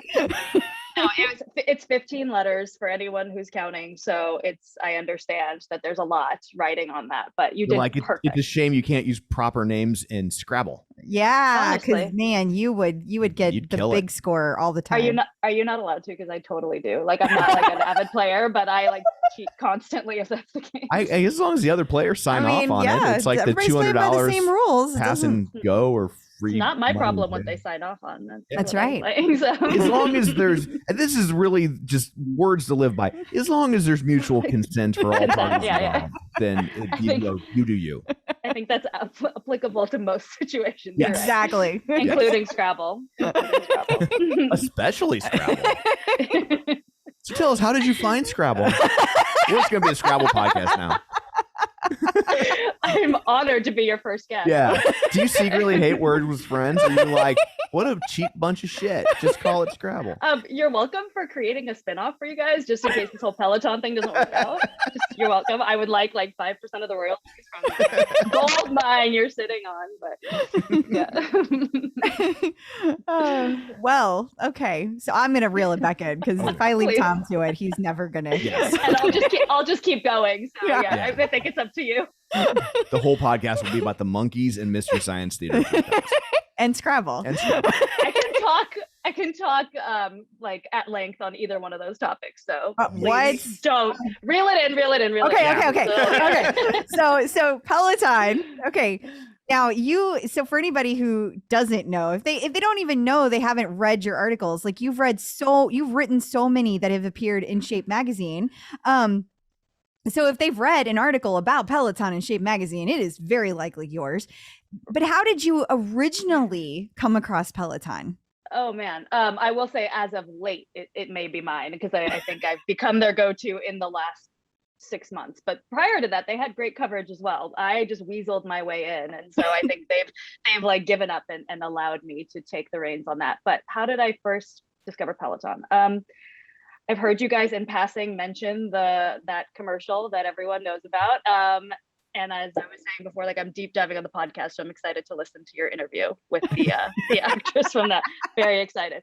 I do think that was my first like entry into the Peloton universe, and like most people, I was a little put off, confused, not sure what to make of it. This was pre-pandemic. I was going to actual classes in real life, like to a cycling studio. Imagine that. So I just like, I had heard of it, but I didn't know much about it beyond the hoopla of that. And then fast forward, pandemic begins, and my sister had gotten a Peloton. She and her family, I think, bought one from someone at their kid's school, was trying to offload one. And I think the first thing she said, she was like, this guy, Cody, oh my God, this guy, Cody. And she kept talking about this guy, Cody, and on her Peloton. I was like, okay, cool. Like, I still didn't really get it. And then when the pandemic hit, I had moved in unexpectedly with my boyfriend into his 1-bedroom apartment. We definitely did not have space for any equipment. There was a yoga mat and a kitchen table. That was about it. And I was going like to the park to work out because I didn't know what else to do. There was a park across the street. So I was kind of just doing like YouTube workouts and whatever I could do. And she tipped me off that Peloton was doing like a 3-month free trial to anyone during the pandemic. I think it extended beyond that. I feel like I didn't get my first bill for like months, which is great. But I was like, maybe I got away with it. Maybe they forgot about me. But I just started doing like the outdoor runs and like little cardio things here and there. And I was still kind of supplementing the YouTube workouts I'd done. And it kind of started slow, and then it just took off, and it like exterminated any other workouts I was doing. And now I look back and I'm like, why was I even bothering? Like, it's the whole universe has me covered on all fronts. So yeah. And then, I mean, we can talk about it, but I kind of hacked the system for a while, and I had like a fake Peloton, and I was just doing the app. I know, I feel that's okay. It is okay. That. Yeah. I mean, honestly, I appreciate that. It really, because that's what I love about Peloton is the flexibility. It meets totally. you are, wherever you are. No, totally. And I would say to anyone else like that, I would be so happy for anyone that has like figured out a way to, well, the first hack we had was amazing because it was, I would been doing so many of the other workouts, and I had all this FOMO. I was like, I just started to feel like, how could I not be doing the cycling classes? So before we even got like the Schwinn stationary bike, which is great. I will say it is great. My boyfriend, who does not ride a Peloton or any indoor cycling and actually rides bicycles outdoors, which I don't understand. He propped his bicycle up on like a trainer, which I only learned what a trainer is because of this, just because I did not know. I had to do the Beyonce 2-for-1 with Tunde and Alex. Like, I just was having such FOMO. That may have been my first class, or it may have been Robin's pregnancy announcement. I'm not sure which one it was, but oh wow, I literally was up on a little, it's a huge road bike propped on the wall on a trainer, and I was like, this is ridiculous. I can't live like this. So then we got the Schwinn, and then Peloton was kind enough to send me a Bike Plus to review. Ooh. It is a loaner. I will probably not be giving it back, and I will be spending all my savings on it because I love it. It's changed my life, and yeah, so that's kind of been my journey throughout. You got sucked in slow, and now you are all in. It was like slow, and then my life just as I knew it transformed. I can't be the only one. No, you're absolutely not. We've got 225 other episodes saying you're not. Yes. Thank you. I have found my people. You have. I'm like, if you're the only one, who's been listening to Dedicated friends and family. Yeah, they're not. But you were working out at the park before. Do you and probably before the pandemic, you mentioned that there were in-class classes that you were taking. Right. So do you feel like you work out more now that you have the Peloton experience at your home? Do you work out the same, less? So I may be an interesting guest for you guys, because I think I have a slightly different nuanced perspective on exercise that I can go into as we talk more. But actually, this is a funny timing because I just wrote an article for Vanity Fair about kind of compulsive exercise, and I don't know if you guys have seen that show Physical on Apple Yes, TV, we just finished season 1. Woo, brutal. Yeah, brutal. It's hard to watch. Very hard to watch, and as someone, and I am probably too open of a book about this, as someone who has had an eating disorder most of my life, it was extremely painful to watch, and just because of how raw and real it was. All that said, I had pitched an article to Vanity Fair about kind of my experience with compulsive exercise and how it's kind of, in my opinion, the last sanctioned, like culturally endorsed form of eating disorder behavior that can, people like congratulate you. If you tell people, oh, I exercised for 5 hours, no one's going to be like necessarily worried about you. They're going to congratulate you. So all of that to say, I wrote this piece, and in the piece, I was very careful, and I worked with my editor to make sure that the headline did not in any way implicate Peloton or any other fitness brand, because I don't think these brands are to blame in any way for this kind of phenomenon, or whatever you want to call it. That said, I've had a very complicated relationship to exercise, erring on the side of, compulsive behavior. But having discovered Peloton, and I've told the instructors this, every time, I kind of always try to work in the body image angle anytime I interview anyone, even if it has nothing to do with the topic. And they've mercifully, very kindly, given me very thoughtful answers around it. But I told Robin this, that to me, Peloton is very kind of a pioneer in the way that they are so careful and thoughtful and intentional about sidestepping all of that junk and diet culture talk. And that struck me pretty quickly. And so they don't equate like, we're burning this many calories so you can eat a donut, Yes. They don't, which was rampant in all of the, boutique fitness classes I had taken up to this point. And I've taken a lot given my history. So it really stood out to me right away, and I picked up on it right away. And just,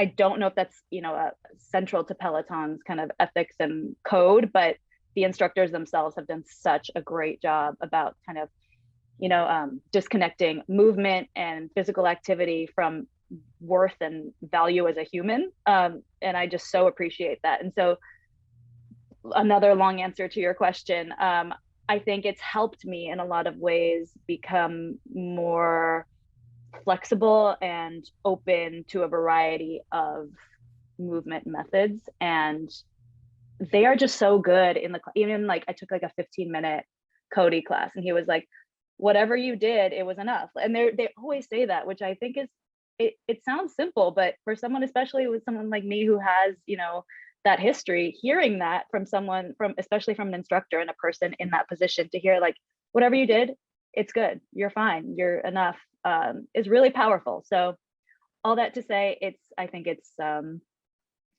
helped me, but I just really appreciate what they do in that way.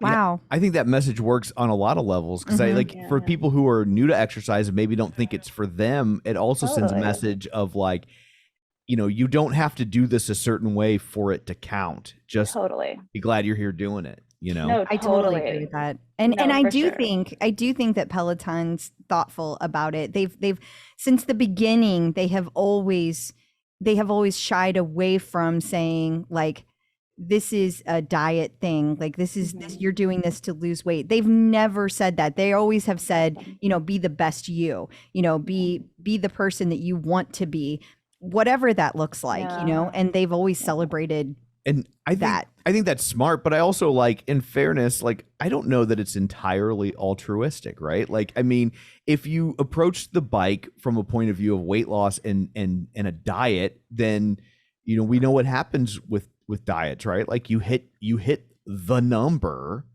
and then you're done.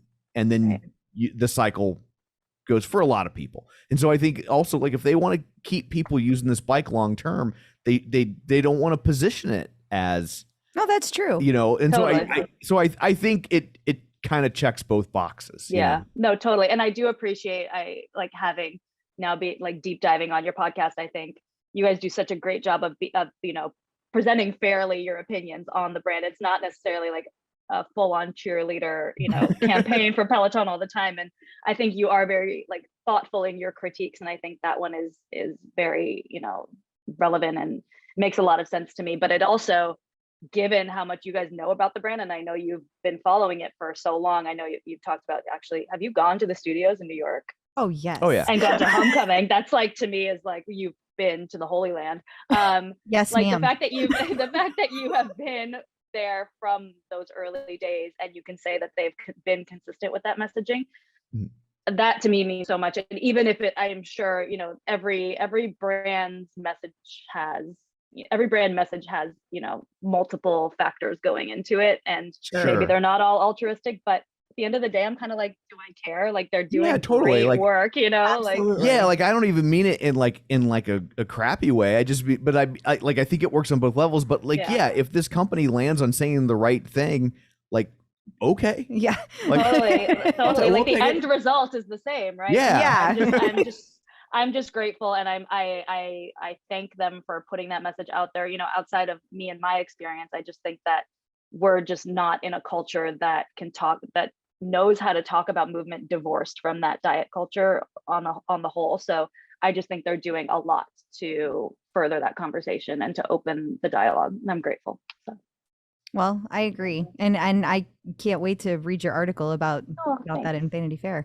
I'm curious, especially since you watched the show Physical, because we really like that show. I mean, my editor suggested it, and I was like very hesitant to watch it because I'd heard, and it's intense. If you like that show, there's a podcast called Decoder Ring.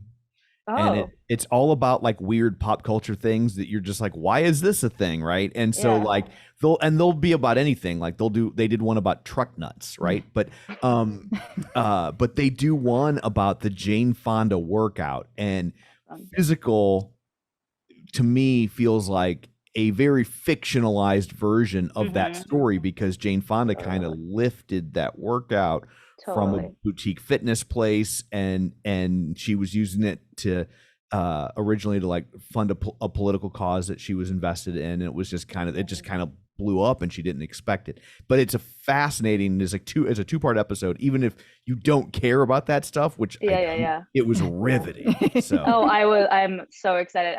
In addition to being a Peloton junkie, I am a pop culture fanatic. And oh my God. So I will eat up that podcast. Okay. I'm so thank you for the rec.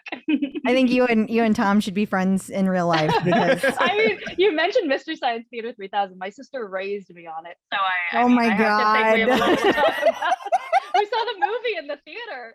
Like, I was one of the 4, right? Like they were like only we played in theaters for like 1 week. It failed so badly. You have to tell her what we did. You have to tell her what we did. So when they rebooted it on Netflix, we did the set visit, and so we hung out on set for a day, and I You have pictures with the robots? Oh my God, yes. Yeah. I have a robot. We have pictures of us on the spaceship. With Jonah and Joel and Joel was there? My sister was in love with Joel. She's gonna kill me for saying I actually know Joel. Like he's literally Facebook friends with him in like real life. Like when he comes to town, he gives me free tickets, and he's thanked me from the stage. You guys are gonna regret making contact with me, because now I'm just gonna bug you for so many cool introductions to people. That's amazing. Okay, I'm gonna want those pictures. That's awesome. We can hook you up. We can make that. Yeah, we have a picture of us on the satellite of love. Yes, with Jonah. So lucky. Oh my God, you're so lucky. Well, now I'm just jealous, but we can continue. Well, you live in New York, so you have lots. I live in San Francisco. Oh wait, what? No, I know. I'll do you one better. I don't even live in San Francisco anymore. We have moved to the suburbs. I am in a suburban. It's like 20 minutes outside the city. It's not that big of a deal. But no, I do. People assume that because I work in media, but no, I'm on the West Coast, and it makes scheduling interviews sometimes very challenging. I'm sure. Yeah. So I have definitely never been to the Peloton studios, and I have never met any of these people in real life, especially pandemic aside. But yeah, no, I'm very far from everything. So okay, well, but still, living in California is still pretty awesome, especially compared to the St. Louis area. We're in Missouri. I mean, because Missouri is just flyover. We've got the arch. That's it.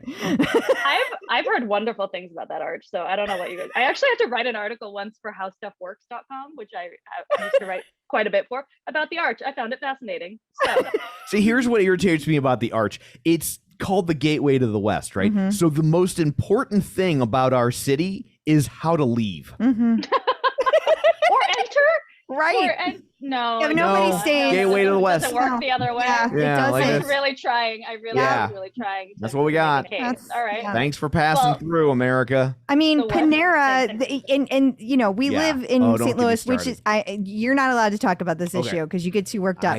But Panera they started here in St. Louis. They used to be called St. Louis Bread Company. And in St. Louis, they're St. Louis Bread Company. Everywhere else, they're Panera. So see, that's what St. Louis gets. That's what we get. Do I need to write an expose? This feels like I could blow the lid off of this thing. I feel like this is something America deserves to know. Yeah, like why wasn't St. Louis good enough? Why did? Well, it's I'm a thing. offended. I'm offended on your behalf. All right, we'll connect offline to come up with how to. He's like, I smell a hook. I'm gonna pitch the New York Times on this. This is horrifying. I'm so sorry.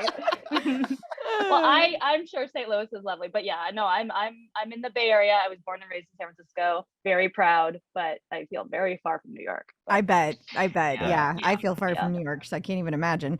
But how did you become Shape's Peloton go-to girl? And for everyone out there, those are your words. I didn't call you that. Like I know. I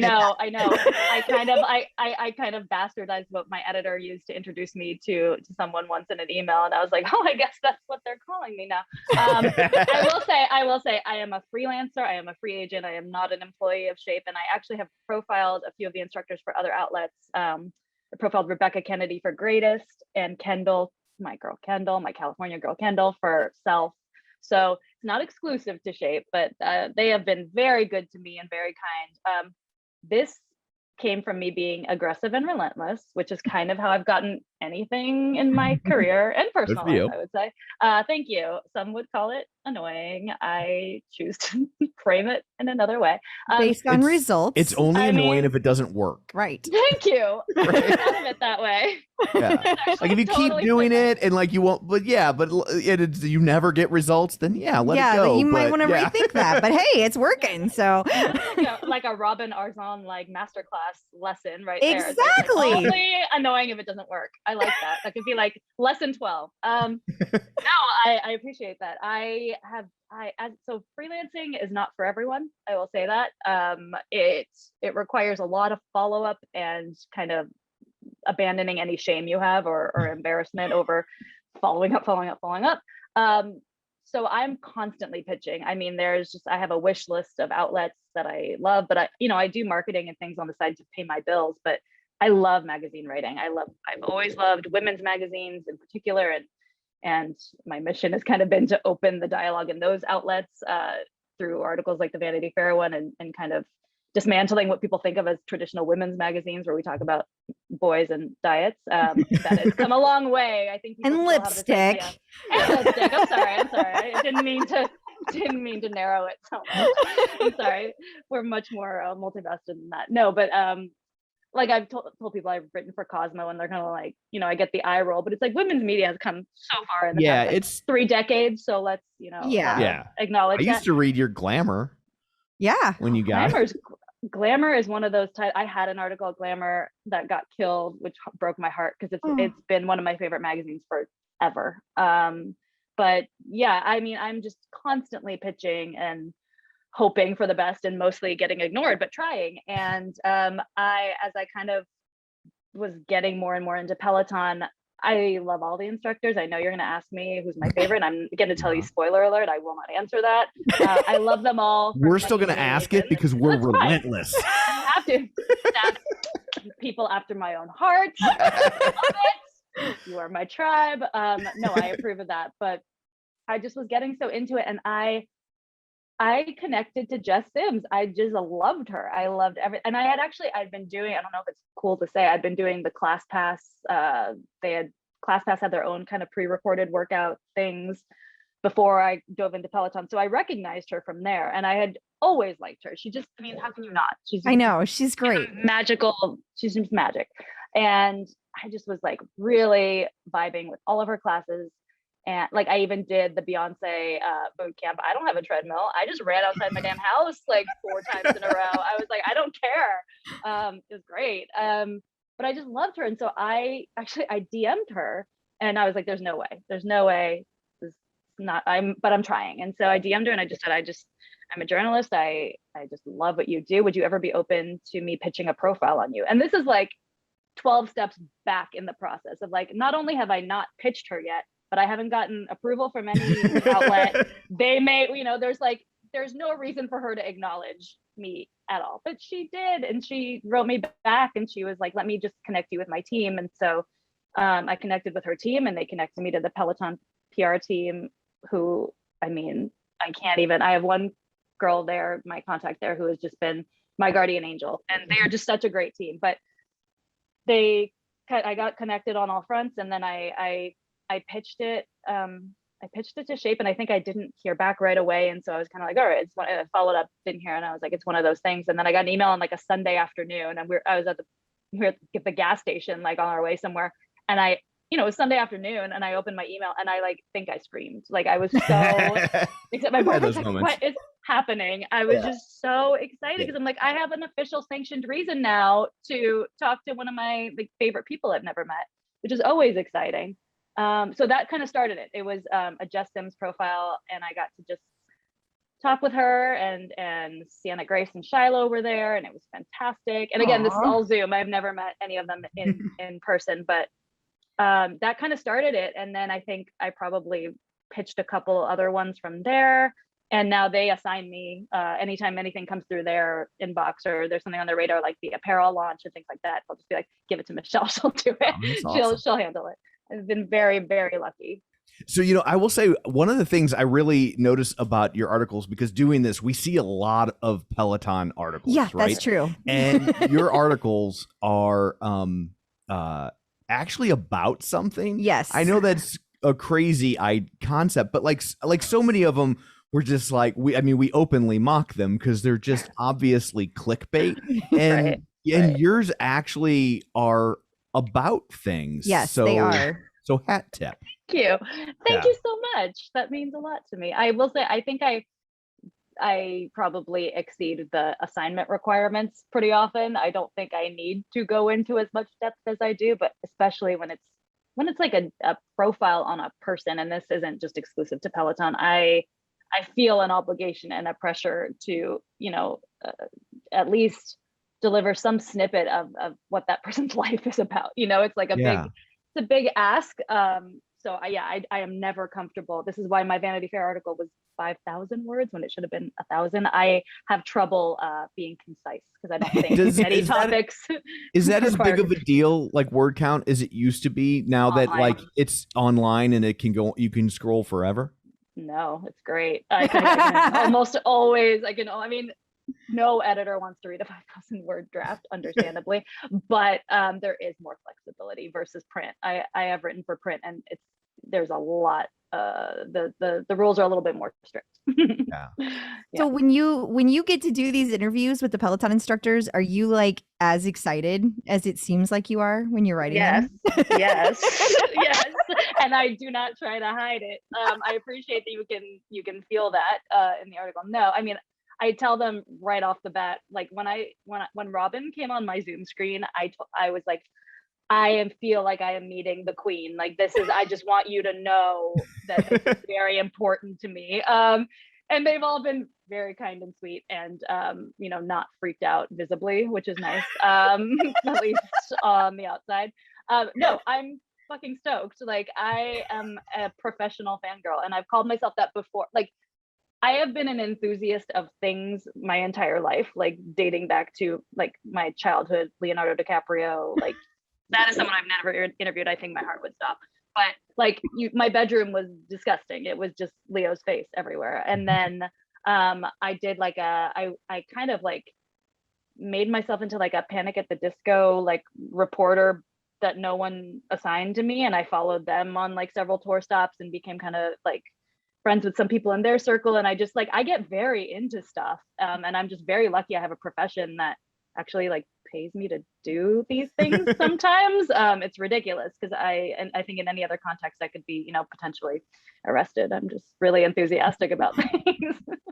That reminds me of the Panic at the Disco crossover event there, Tom, whenever there was the whole kerfluffle at the Peloton studio because all of the instructors started playing Panic at the Disco songs and people thought that they were... That there was like payola. Yeah, and so it was... a big thing. It was a whole thing. Yeah, we have a whole episode about that. I have to look that up. It's pretty old. Okay. But it is pretty old. You have to go back a ways. Oh my God, that combines so many of my interests. All right, Yeah. I'm definitely gonna do a deep dive.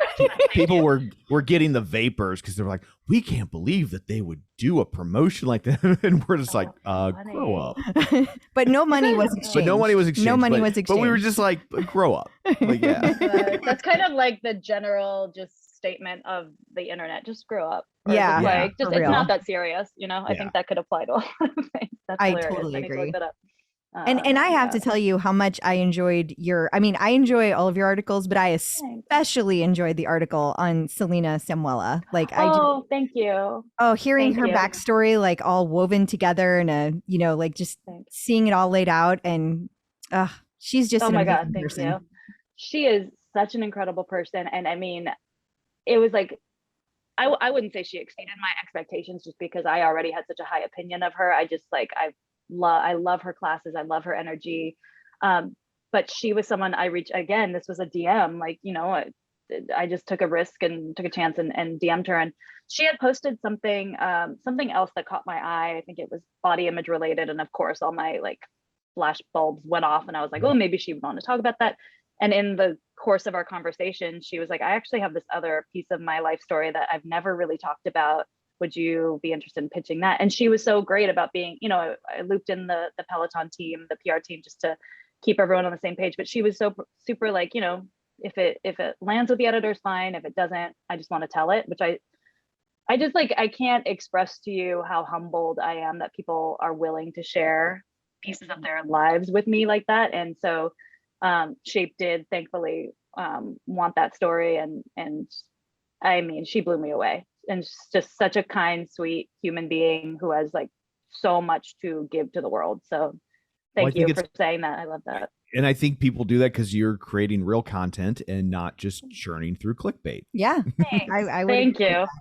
It's you know, it's so tricky too as a freelancer because I have to tell people up front, like, I can control what I can control, but I'm not an employee of these outlets. Right. And so what they do with the headline, and I know like you guys said something about the Robin article that made me laugh because it was like, because I had this thought, because it was like Robin Arzon learns the meaning of boundaries or something, and it was like the word no, saying no, how to say no. Yeah, like after motherhood, and it was like she's been talking about boundaries and all of this since like 1900. Like this has been like this is not a new development. So I will say there is so much I can control, and then beyond that, like, you know, that's why it was so important to me to work with the Vanity Fair editor, who I was so lucky. I had such a thoughtful, empathetic editor. And I told her specifically, I didn't want the word Peloton in the headline because I didn't want it to look clickbaity. I didn't want it to be like Peloton and the rise of compulsive exercise. I was like, absolutely not. Like, and she was amazing and very accommodating with that. And so I think they changed it to something like on-demand classes. Like they made it more just general, which maybe in the end, maybe I would have gotten more clicks if, you know, we had included that word in it. Probably, I know, right? So like, part of me is like, shit, should I really like stop her there? But I control as much as I can, and I try to encourage my editors. I can never tell them what to do, but clickbait makes my skin crawl. You know, so I do my best to not participate in that. I will also say, as the person who writes the headlines for every episode, there are weeks where I'm just like, I don't know, like that's good enough. Oh, I know. I fully understand that. I've been an editor too. Yeah, I forget what Christopher and I were talking about the other day, but I was like, it's like they say on SNL, we don't do the show because it's good. We don't do the show because it's ready. We do the show because it's 11:30. Yeah. Totally. Right? Sometimes it's just happening. Yeah, it's like, totally. All right, we got fully pulling out. relate to that. Fully relate to that. Yeah. Sometimes that's all you can do. Yeah. No, I think that's a strategy you have to fall back on sometimes. So is there what's the one that got away? Not necessarily Peloton related, but what's the story you pitched that you just really thought or hoped was going to get picked up and nobody would bite? Oh, there's so many. There's so many that I think my brain has probably blocked most of those memories out just because I think it's like a human response to make you resilient and make you keep going. Because if I dwelled on all the things that never happened, I will say, going back to Panic at the Disco, I'm still so salty about this. I pitched a profile. It was kind of, you know, Panic has been around forever ever. Yeah. And with the way I got into it, my nephew would tell me, my oldest nephew, I have 2 nephews and a niece. My oldest one, he's graduating high school, but when he was like a freshman, he wanted to go to his first concert, and it was Panic at the Disco, and my sister was out of town, and she's like, can you take him? And I was like, Panic at the Disco is still around? Like, what? And it was I think it was not this last album that was like the Taylor Swift era and all that. It was the one before that. And I took him, and this poor kid, like, I got obsessed. He's probably like my weird aunt, like, got obsessed. I just got obsessed. And this was like maybe like 5 or 6 years ago at this point. But I just like, to me, it was like this story, these people, like Brendan Urie, who's the lead singer, I'm like, he is clearly known, but he's not at the level you would think someone with that history in the business, with that much talent. And I ended up going to see him in Kinky Boots on Broadway and writing about that. And I mean, it was like my mind was just blown by the fact that this guy's like hiding in plain sight. Like, I know he has a following, I know he has fans, but like, to me, I was like, this guy someone needs to like blow his shit up, because he deserves to be more famous than he is, frankly. And I was pitching profiles on him. I pitched one to a major men's magazine, and the only, like, sometimes usually getting ignored by an editor is just kind of the worst, because then I'm just kind of left wondering, like, did they get it? Did they see it? But I got a thoughtful rejection that was like, he's not right for our audience, or he's not big enough for our audience, or something like that, which I was like, oh, that sucks.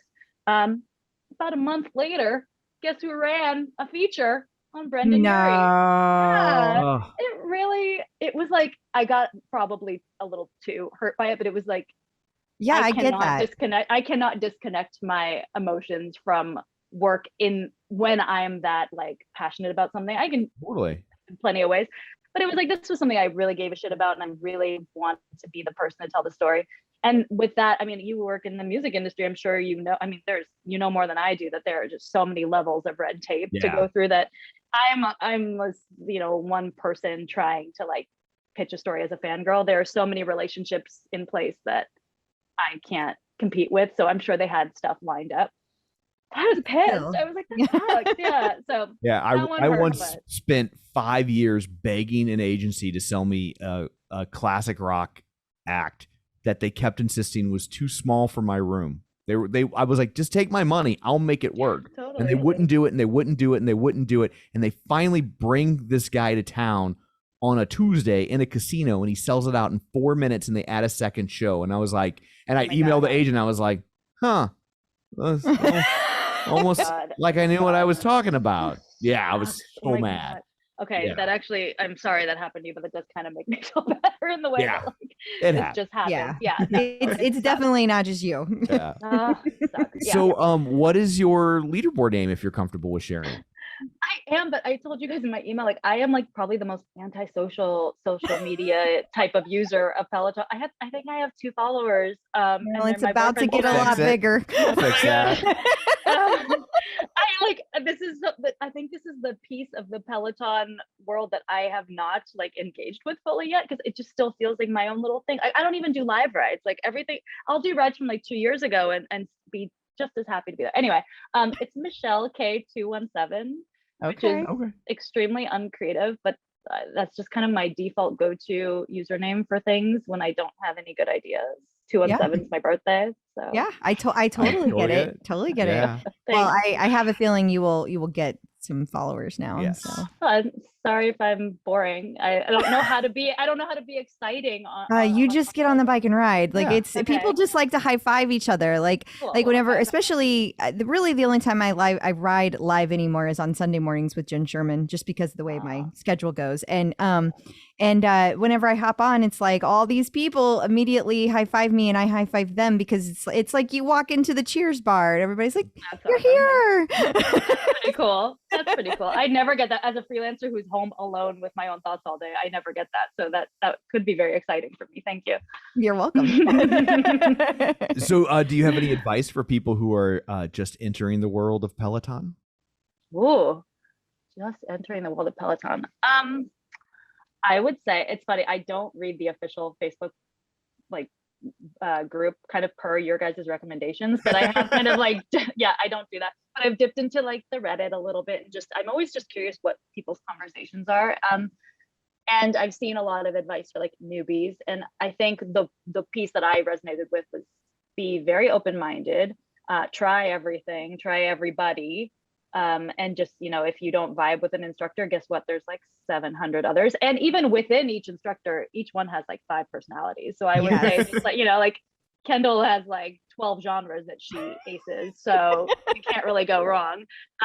Just try everything. I would say also, I've heard from a lot of people as I've started to write more content, friends from the past or old contacts being like, oh, this looks great, but I don't have a bike. And I'm like, you absolutely don't need a bike. Like, I mean, yes, the bike is fucking awesome. And riding, the cycling classes are great. But I did for a year, I just did like the non-bike classes. And I think I got just as much out of the experience. So yeah, try it all. Try the Pilates, try the yoga, try strength, do it all. It's all a good time. Definitely good advice. Absolutely. Yeah. Well, thank you so much for taking time out of your day to join us. Before we let you go, where can people find you on social media so they can get these articles shoved in their face as soon as they're not hot off the presses? They don't have presses anymore, but the only thing I do better than like demanding an outlet to allow me to write for them is promoting the shit out of my own stuff. I am just a not like shameless self-promotional human. So good for you. You're relentless. That's what they say. Yeah. My mom's gonna be so proud. She's like, this is how you branded yourself. Michelle K Media, like across the board, like Twitter, Instagram, michellekmedia.com is my website, which desperately needs to be updated. But yeah, Michelle, 2 L's, K Media, because it's easier than saying my last name. So. But I nailed it. You did. Now let's see if you can remember it a week from now, Tom, or the week. Not at all. I'm going to follow up on that. It's fine. It's fine. You got it the one time. That's more than most people. That's you're lucky. I even got it the one time. We get a lot of hate mail sometimes. We're like, why can't Tom say anybody's name right? It's so insensitive. And I was like, well, I am a jerk. I ever take that into the consideration? You're the jerk now for not thinking it on. Well, thank you so much for this. This is a lot of fun. It has been a lot of fun. Highlight of my week. Thank you so much, you guys. Thank you. Flip out.